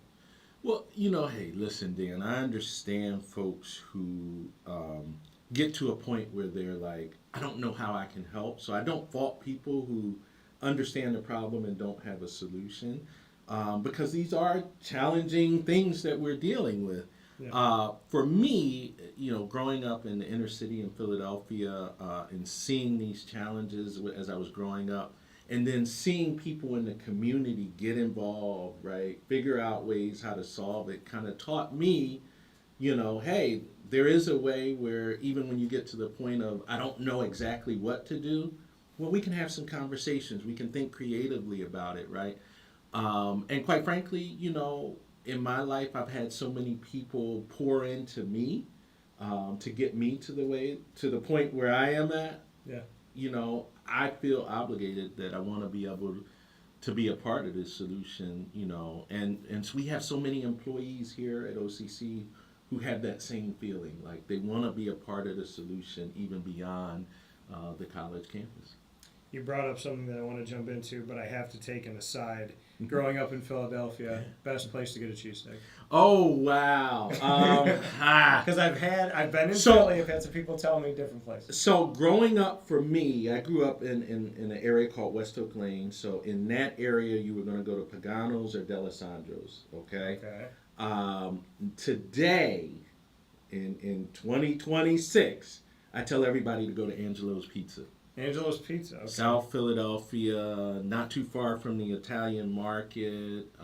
Best cheesesteak hands down in the city right now. Because I've had, I think it was it Max's? Max's is a good choice in North Philly, yes. I've had Max's, and Ish Kabibbles is Ish Kabibbles on South Street is another good choice. Yeah, and Jim's is on South Street too. Yeah, because I could say Max's like grew on me. First bite, I was like, I don't know. Yeah. And then after that, it kept going. But Ish Kabibbles has come up a lot because people in Philly will tell you all the things you see on television, don't go to those Don't go to those places, yes. And fun fact about Max's, if you watch the movie Creed, there's a scene that was filmed at Max's. Yeah, because it's right on the corner. It's right on the corner, yes. Yep. So have you run the steps? I have run the steps plenty of times in my life, yes. Okay. Yeah, the Rocky steps, I've done it plenty of times. I got to do, so I was running it and I was shooting a video. Okay. And I was trying to do an inspirational thing. I didn't like the angle, so I ran down and ran back up again. And my buddies, I gave him the camera and he goes, do I have to run twice? I go, no, I'm going to run twice. You just stand up here and shoot. So he's like, all right, as long as I don't have to run it again. But I said, I was like, not that I do it once, I did it twice. Back to back. Yeah, back to back, that's tough. But no, I mean, growing up in Philadelphia, for you, there's so much heart in that city. I know it's known as the city of brotherly love. Yeah. Sometimes I call it the city of brotherly hate for how they are with the fans and whatnot, We are tough fans, Philadelphia fans. You got Villanova, you got the Eagles, you got the Phillies, you got the Flyers and whatnot. So how would you describe Philadelphia to someone who's never been there? Yeah, I'd say Philadelphia is true. It's a gritty city. It's a city that will love you back if you love it. And the stuff that you see at sporting events, that's really what it's all about. If you love Philadelphia, Philadelphia will love you back. Doesn't matter how old you are, what race you are. If you love the city will love you. And that's a good thing. And I see a lot of similarities here in Syracuse, right? Gritty. It's smaller than Philadelphia, but it is a city that says, hey, if you really want to be here, we'll love you. If you don't want to be here, so yeah. Yeah. And so being here in Syracuse, New York, like you said, I mean, you have that parallel. Yeah. Are there other parallels that you feel are kind of something that is like a tree ready to bear fruits? Do you see something here beyond that? Yeah, so, Philadelphia went through a little bit of a metamorphosis, 20 years ago that has continued, and we see a lot of the growth in areas in the city that wasn't there 20, 30 years ago. I see the same for, Syracuse and Central New York. Certainly, with Micron coming into town, that's a big investment, but even before Micron announced, there was a lot of advanced manufacturing renaissance, certainly looking at the healthcare industry. So growing up in Philadelphia, it was we always said Philadelphia was a city of eds, beds, and meds. So, educational institution, hospitality, and medical institutions. And I see similarities here in Central New York. So, my wife and I, my daughter, we love it here. A lot of connections between Syracuse, especially in athletics in Philadelphia. You got Donovan McNabb, you got Don McPherson. I think the biggest Philly Syracuse athletic connection is one that some people forget about. Marvin Harrison, Hall of Fame wide receiver from Philadelphia who came here and played football here. He actually was even, in my opinion, better basketball player than he was a football player in high school. So a lot of connections. The Syracuse Nationals eventually became the Philadelphia 76ers. So a lot of really wonderful connections between the two cities. And the rivalry of the old Big East between Syracuse and Villanova. I wasn't going to talk about that, Dan, because I don't want to get kicked out of Syracuse, because back then I was rooting for Villanova and not for Syracuse. Now that my guy Jay Wright has retired, I really liked him as a coach.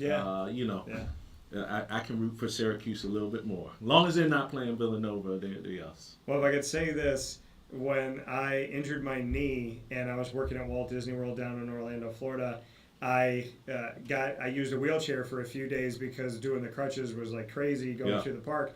So on the wheelchair, on the back, you're supposed to put your name so that people know. Yes. It was a game day. So on the back of my wheelchair, I put Beat Nova. Oh, wow. just to know that some people were going to give me a little, and then some people were going to love it, and clamp it up. Yeah. But yeah, I mean, for you, and I do want to kind of stick with this for a second too, because I tell people all the time, and sitting with someone from Philly, you can tell me if I'm wrong, but I said if you hear the music that I listened to as a kid, you would think that I grew up in Philadelphia. I listened to, my world was Nat King Cole, Natalie Cole, Boyz II Men, New Edition. I mean, I'm trying to think of Peebo Bryson, Luther Vandross. But I got like into like the Motown world, and then like old hip hop, really good R&B. So is it fair what I've been saying, that my music taste kind of felt like being in the center of Philadelphia? Yeah, I mean, that growing up in Philly, that's what you heard. You heard it in your house because your parents were playing the kind of soulful music that Nat King Cole. You heard it in the street, especially when hip hop rap started, and then you heard it on the radio with R&B. Fun fact: my father-in-law is a gentleman by the name of Dexter Wanzel, so that Philadelphia sound that came with Gamble and Huff.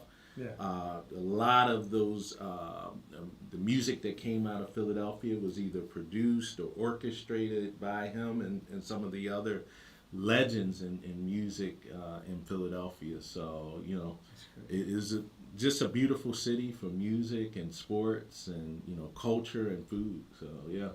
So we come back to Syracuse and we talk about the similarities. What about Syracuse? What drew you to OCC and what drew you to Syracuse? Yeah, when I visited, certainly OCC, wonderful institution. I get the comment all the time. People come up here and they're like, "Oh, this looks like a 4-year school, right?" Yeah. And our facilities are really wonderful. The people, as I said, are just great people, and both on campus and off campus. And that's what really drew me and my wife and daughter here, is that the people here are very good. They're welcoming. They welcomed us here.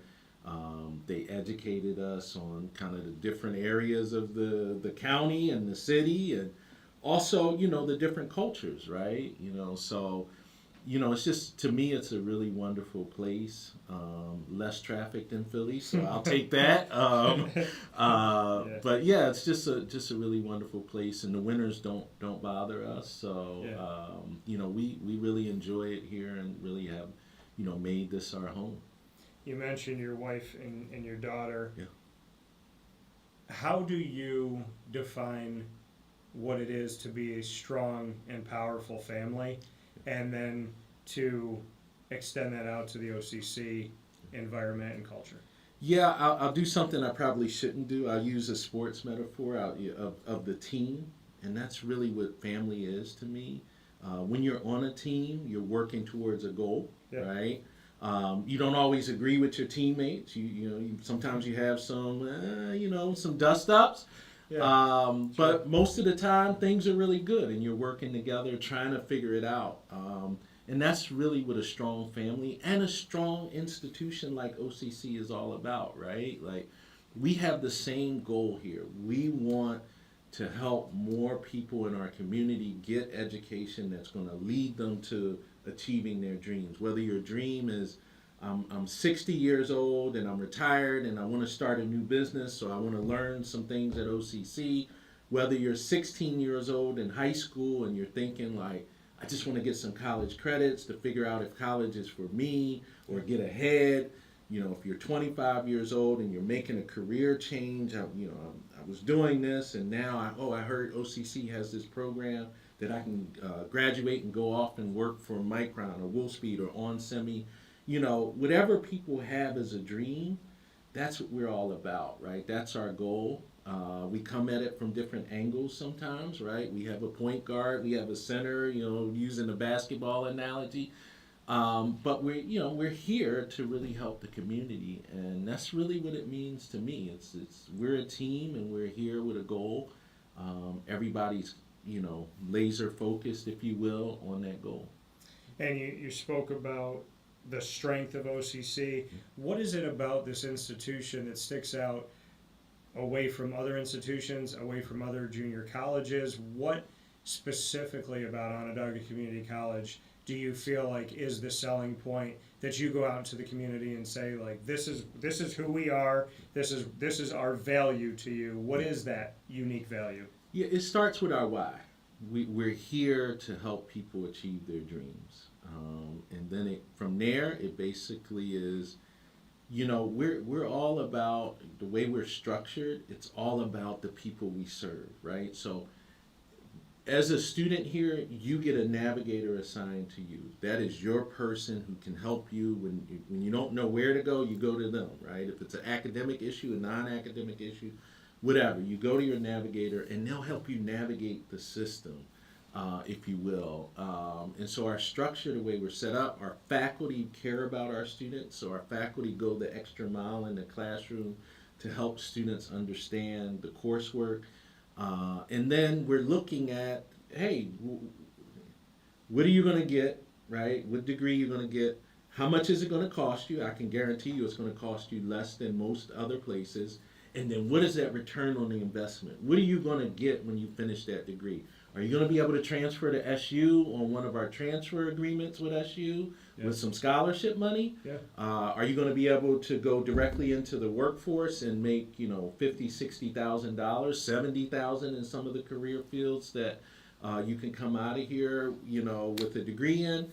We want you to know that up front, right? Like, how much it's going to cost you, what are you going to get, and at the end of that road, and how do you get there? That's really what it's all about.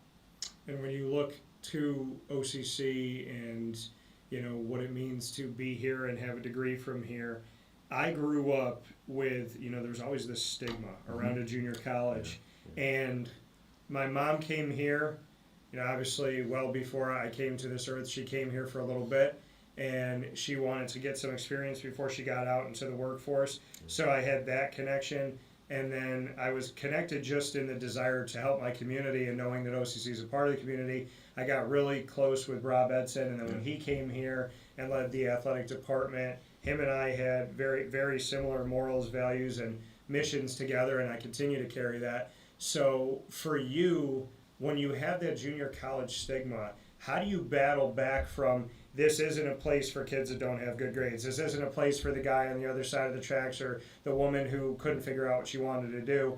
Because I feel like that's one of the things that I tried to pull away from people, especially when it comes to OCC. Yeah, so I say it like this. It doesn't matter if you have $0 in the bank or $1 million in the bank. It doesn't matter if you're 16 or 60. There's a place here for you. If you're a straight A student, We have an honors college, right? If you are that student, well, I didn't do so well in high school. Well, we're going to help you figure it out, and we're going to help you be a college student and be successful. So we're here for everybody. Yeah. And then when you see our campus, that stigma starts to go away because, again, we look a lot like a four-year campus. We have dormitories. We call them residence halls.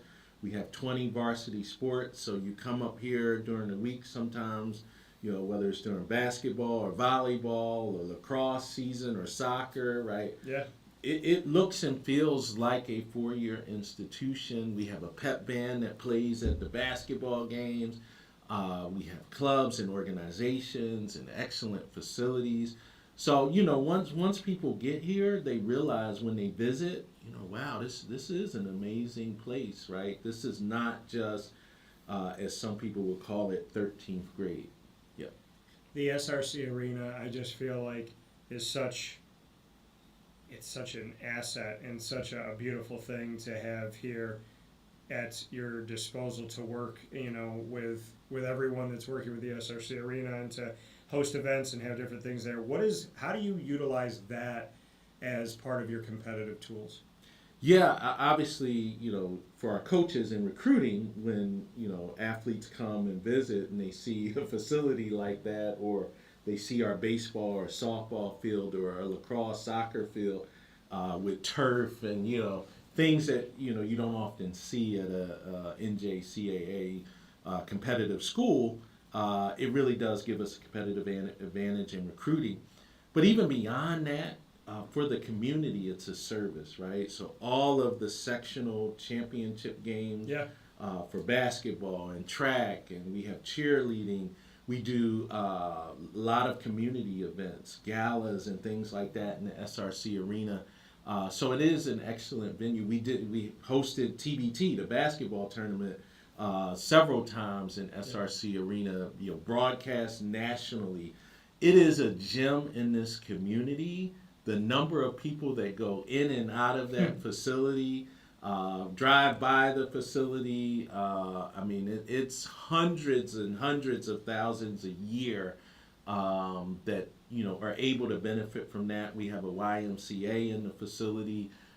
So it's just an amazing facility. We're very thankful to the county and the state for the funding for us to have these really amazing facilities on our campus. Before we jump into rapid fire, where you get to do something that you never get to do, which is ask the questions. Oh, okay. Yeah. I would love to dive a little bit deeper into your leadership style, what your pillars are, your foundational pieces. Everybody has their own way that they lead, so how do you build your house of leadership? Yeah, first and foremost, it's integrity. At the end of the day, when I lay my head on the pillow, I need to know that I did the right thing, right? And that's really what it's all about. That's where it starts. As a president and as a leader, you make a lot of decisions. You're not going to make everybody happy all of the time, but I have to be able to go to sleep at night knowing that I made the decision for the right reason. And that's first and foremost. From there, it's about bringing the right people on board, bringing people who are mission aligned, who believe in our mission and want to carry that mission out, giving them the tools and resources to do their job, and then letting them do their job and checking back with them periodically. Hey, do you need anything? Hey, could you take care of this?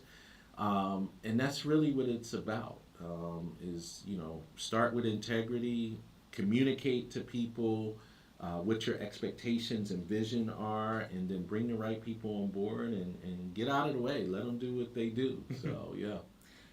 What have you learned most in this leadership journey en route to it? Well, first and foremost, did you ever see yourself being the head of a college or university? And then two, the biggest learning lesson that you kind of always go back to?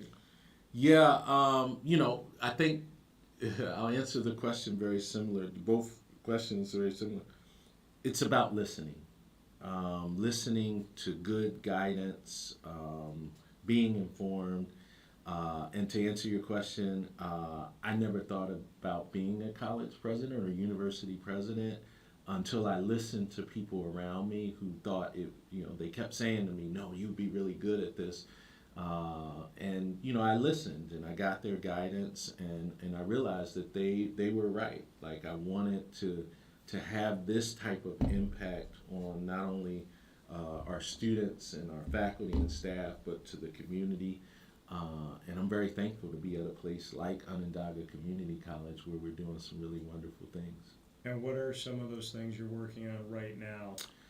Yeah, so coming up, I alluded to it, we're going to have a new licensed practical nursing program that our faculty have been working on. We're going to be doing pre-apprenticeship for skilled trades, getting people ready for this boom, this building boom that's happening, already started in Central New York, getting them ready for those skilled trade apprenticeship opportunities.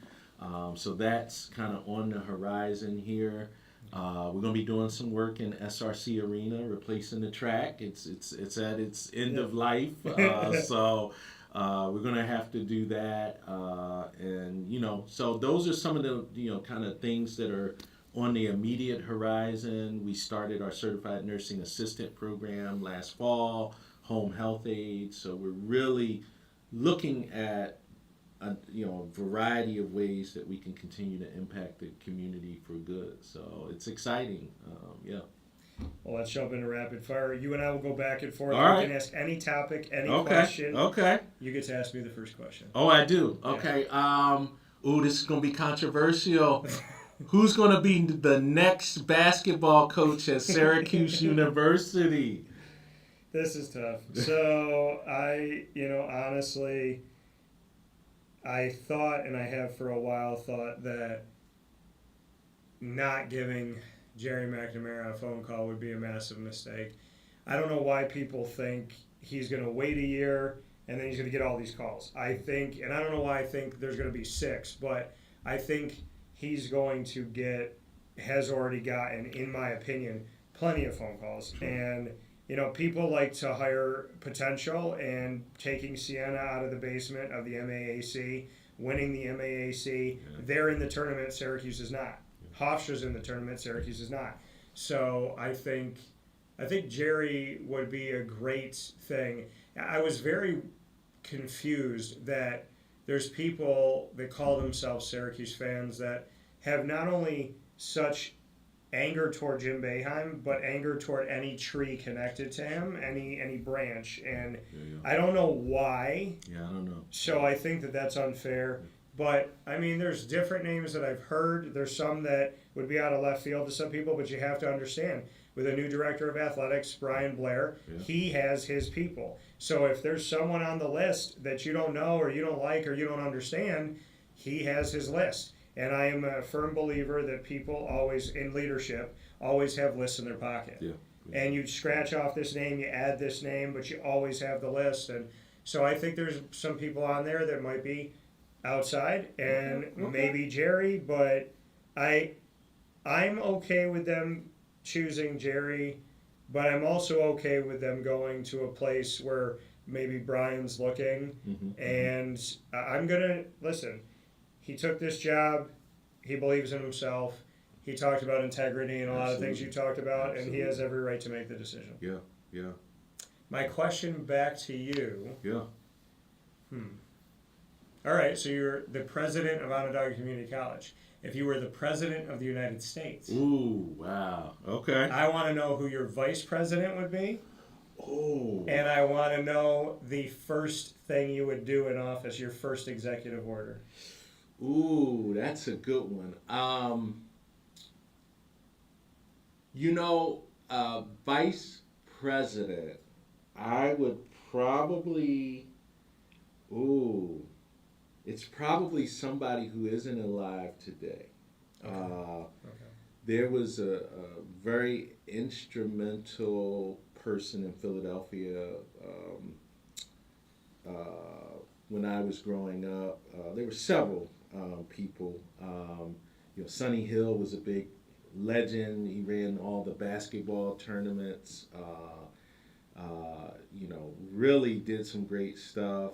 I don't know if he'd be my vice president. He'd be on my cabinet. Wow. Reverend Leon Sullivan. Okay. Wow. He was very instrumental in developing workforce training and economic development in the city of Philadelphia. Okay. He's no longer alive, but he would be my pick for VP. First executive order. Yeah. Oh my gosh. It would probably be something with education. I would probably want to make, and not that you can do this with executive order, but I would want to make all community college free to individuals, especially middle class and below. Yeah. Okay. My question back to you: if you took over my show tomorrow, Yes. and it was Wake Up Call with Dr. Warren Hilton, Yes. who would be your 3 guests and why? Oh, 3 guests. That's a good one. I will go with safe choices mostly. The Syracuse women's basketball coach Felicia Leggett-Jack would be one. Nationally, I'd probably go with maybe Tom Brady. Okay. You know, I always wanted to. You know, he was an interesting story to me. You know, he wasn't like a superstar in college, but man, Backup. in the NFL, right? You know, it just how did he overcome? Like, I was always a backup, and now I'm the guy, and I could be great. And then the third person, Philly legend Allen Iverson. So yeah, Okay. yeah. Just because of the legend? Just because of the legend, yeah. Just Okay. because of the legend. You said Felicia Leggett-Jack. Why'd you pick her? I just think she's genuine. I think she's a great recruiter, great motivator, and a great leader. And I think we need to hear more of that. Yeah. You know, certainly her being from Syracuse as well. You know, I just think we need more of that. Somebody who's really genuine, who cares about the players. Yes, I want to win, but I want our players to win as well. And that's the way I think about our athletes here at OCC. You know, I want you to win a lot of games, but more importantly, I want you to win in the classroom and win in life. Yeah.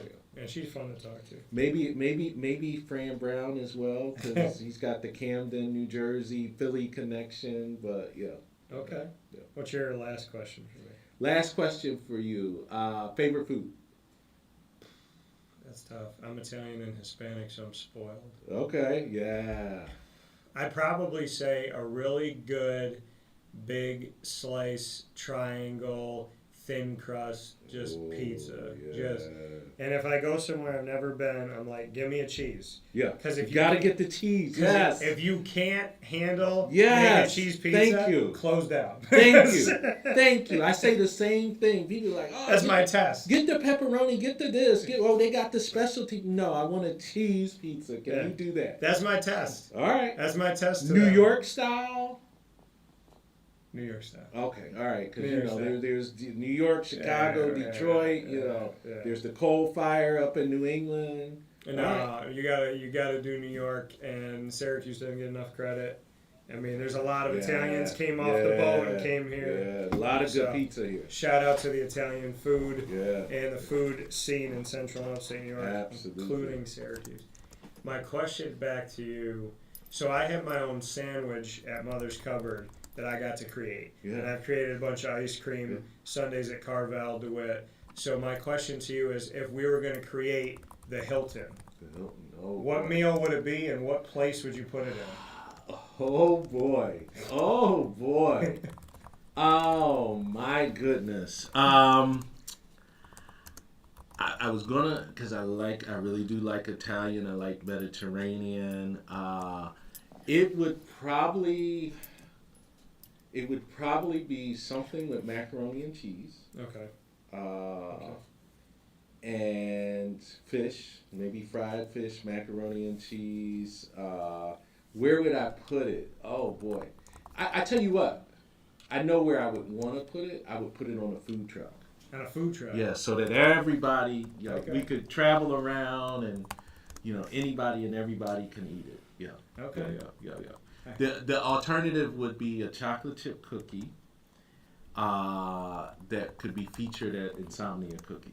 And Insomnia Cookies. Yeah. Because when I worked at Drexel in Philly, Insomnia, the food truck for Insomnia was diagonal from the building that I was in, and I enjoyed a lot of their cookies during that period of time. Yeah, I like their dark chocolate with the mint in it. With the mint? Okay. I like that one. Yeah. My buddy gets white chocolate macadamia, and I always mess with him because the cookies are completely different. Yes. And so, not that there's not a bunch of good ones, but whenever they run out of the dark chocolate mint, I'm just like, I just walk out of line. So the same way we are about pizza, that's the way I am about chocolate chip cookies. When I go somewhere, I'm like, give me the chocolate chip, the regular chocolate chip. Because if you could do that, you could do it all. Then you could do it all. So, yeah. There's something to be said about, growing up with Wegmans, they would give you, if you were a kid and you walked through the bakery, they would give you a chocolate chip cookie or an M&M cookie. Yeah. And you just got to, and for free. Yeah, I know. Yeah. We need to go back to those days. We gotta call Wegmans. Wegmans, where are the free cookies at? Just maybe once a month, free cookies. Right? That's the one thing you should take away from today's conversation. Yeah, that's right. With Dr. Warren Hilton. So Onondaga Community College here in the presidential office of Dr. Warren Hilton in Syracuse, New York, my hometown. I appreciate y'all for being here, and I thank you for being a part of this special inside the Great Lakes Honda City Studios. And God bless as always. Thank you, Dr. Hilton. Thank you, sir. Appreciate it. All right. Here's a message from Renee from Bryan's Landing, located on 6523 East Seneca Turnpike in Jamesville, New York. Open Tuesdays and Wednesdays for dinner, Thursday through Saturday for lunch and dinner, and Sundays for brunch. It's a lot like the way that my mom and dad ran their restaurant. We have put in place a lot of people that are family to us, very similar to how my dad hired people that were family to him. And then the tradition I'm carrying on is a lot of the items that are on our menu are my dad's. And he taught our chefs how to recreate his dishes. So I think that Tommy McNerney, who our executive chef is, to him it is an art. And I think that when he does create a dish, it's not just about making the food taste delicious, which is definitely our priority, but it's an art to him, and it's almost like his canvas on a plate where he just wants the colors to look great, and people love it because he takes pride in that. And Brian and I appreciate that. We want it to obviously look good and taste good. I will tell you, when we opened up, it was 6 weeks before COVID. And what was amazing was the community, our friends and family stepped up, and everybody did takeout. Everybody supported us. Our hearts were just so filled. So to Brian and I, obviously our friends come all the time, and we just have repeat customers in Jamesville, and I think people going to our previous restaurant in Green Lakes are making the trip to come to Bryan's Landing to support us. And I think we have great food and a great atmosphere. So it's very, very important to us. Head to Bryan's Landing, located on 6523 East Seneca Turnpike in Jamesville, New York, where memories have become recipes that are now meals to share with you. Tuesdays and Wednesdays for dinner, Thursday through Saturday for lunch and dinner, and on Sundays for brunch. And be sure to come out for live music Friday, Saturday, and Sunday.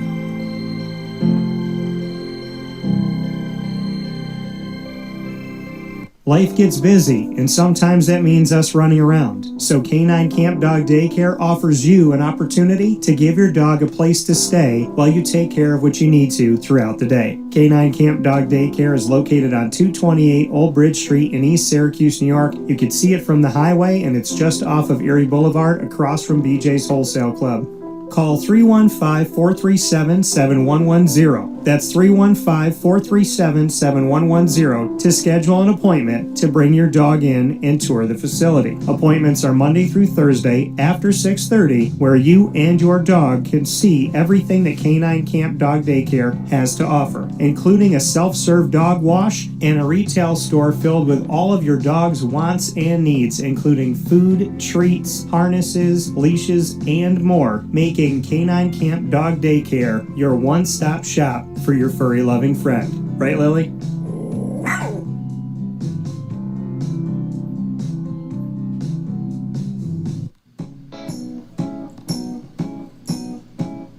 In these unique times, there are those in our community that give us a sense of normalcy and positivity. Pizza Man on 50 Oswego Street in Baldwinsville has been here for you for over 35 years and is here now. Call 315-638-1234 or order online at pizzamanbville.com to bring those familiar tastes into your home. And remember to come see our monthly on-site broadcasts centered around the community and our Baldwinsville Bees. Pizza Man in Baldwinsville. Any way you slice it, they are always here for you.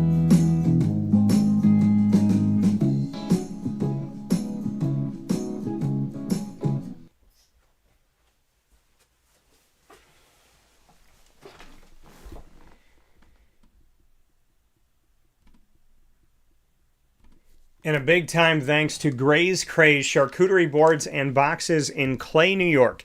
Head out to Gray's Craze today, whether it's just for you, if it's for a couple or an anniversary, a wedding. They can do big events as well as they can do a family night at home around a bunch of board games. Gray's Craze is all about celebrating everything, and their charcuterie boards and boxes, from their desserts, their meats, their cheeses, their fruits and vegetables, they put together a plethora of wonderful opportunities for your taste buds. You can go and visit them on 4599 New York State Route 31, Suite 5 in Clay, New York. Gray's Craze. Find your way over there today in Clay, New York. And of course, if you want to order online, you can go to wakeupcalldt.com's homepage and click on their logo. You can also call them at 315-409-4171. That's 315-409-4171. The Wildcat Sports Pub in Camillus, New York is located on 3680 Milton Avenue in the Home Depot Plaza. It is your family-friendly sports bar and restaurant. Folks, some sports bars aren't family-friendly. Some family-friendly restaurants are not sports bars. The Wildcat Sports Pub in Camillus, New York is proud to be both. It is that marriage that you've been looking for years. The Wildcat Sports Pub is your home base for your sports bar and restaurant needs, games for the kids, indoor and outdoor activities, and enough things on the menu to come back every single week and get to try something new. They're open Sundays from noon to 8 p.m., Monday through Wednesday, 11 a.m. to 11 p.m., and Thursday through Saturday from 11 a.m. to midnight. For reservations and party information, call 315-487-2222 for the Wildcat family-friendly sports pub and restaurant.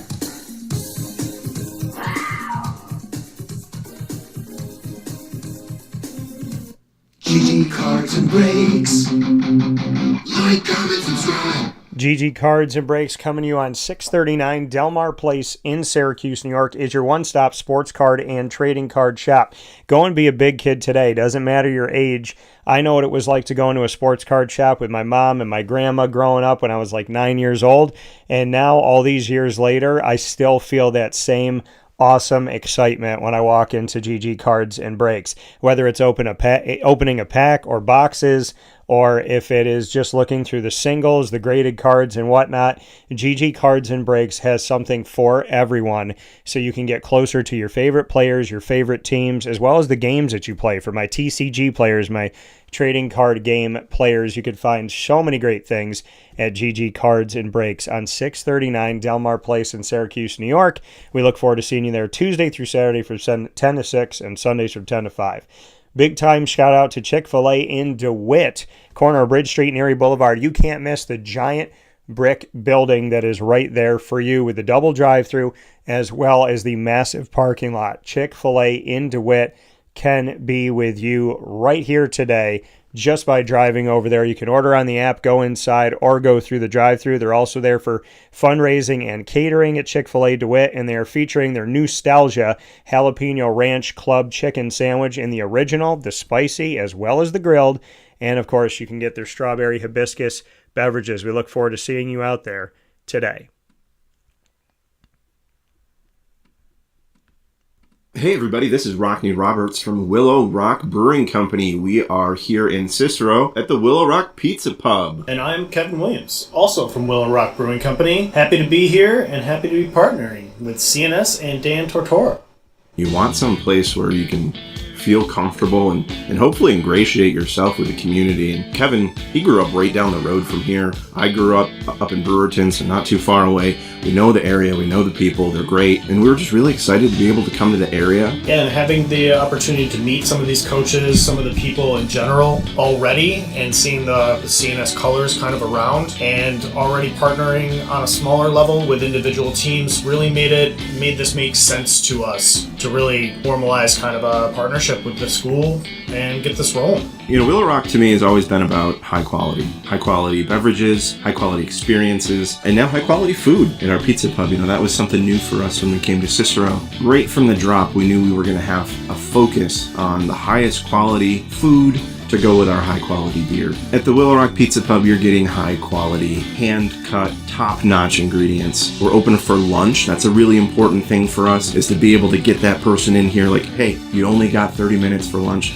but we're gonna have something for you that you can get quickly and available to everybody. Yeah, we wanted something that was just a little bit outside the box, a little bit outside of comfort zone, but still something that you could rely on to be consistent and easy to look at and easy to be like, oh, I can see myself eating this. I can see myself wanting to have that more than once. Eating a whole pizza like our beef on weck pizza, I've never seen one anywhere. It's just a great ideas, great inspiration across the board. We're their spot to stop. We're their friendly neighborhood watering hole, as well as pizza place and place to stop for a restaurant. Not just beer drinkers here. We've got wines, we got cocktails, we got non-alcoholic stuff for the kids. The location is more important today than it ever has been before, and we're lucky enough to be here in Cicero.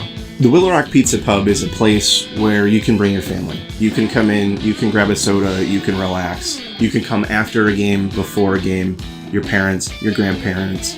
Our goal is to make sure that everyone's comfortable here. We want students, we want athletes, we want your coaches. It's going to be a good time. So come here, enjoy the high quality food, high quality beverage that we're going to offer to everybody. And hey, go North Stars. We're so happy to have the North Stars. We are very much a kid-friendly establishment. We have tons of space outside for everybody to be playing outside, as well as listening to live music, enjoying some pizza. The Willow Rock Pizza Pub is open 6 days a week here in Cicero.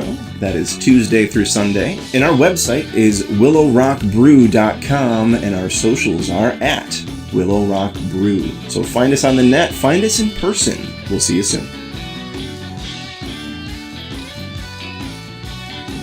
Welcome back here to Wake Up Call with Dan Tortora inside the Great Lakes Honda City Studios. We appreciate you being here up and down the East Coast, the Midwest, the West Coast, and all around the globe on YouTube.com and Facebook.com, both /WakeUpCallDT and on WakeUpCallDT.podbean.com. Of course, you can also find us on Amazon Music, Audible, iHeartRadio, iTunes, and Apple Podcasts, Player FM, Podbean, Podchaser.com, Podvine, Spotify, TuneIn, and YouTube. All you got to do is search Wake Up Call with Dan Tortora, or one word, Wake Up Call DT. And many thanks to our wonderful partners in Central and Upstate New York. Make sure you support them today at Great Lakes Honda City, the Wildcat Sports Pub, GG Cards and Breaks, Ma and Pa's, the snack capital of the world, Brian's Landing Pizza Man, K-9 Kamp Dog Daycare, Myers Creek, Chick-fil-A in Cicero, as well as Mother's Cupboard, K-9 Campground Dog Boarding, Gray's Craze at Clay, New York, Avicoli's, Game Point Sports Complex, Chick-fil-A in DeWitt, and the Willow Rock Pizza Pub and Willow Rock Brewing Company. Of course, we are the exclusive multimedia marketing partner of your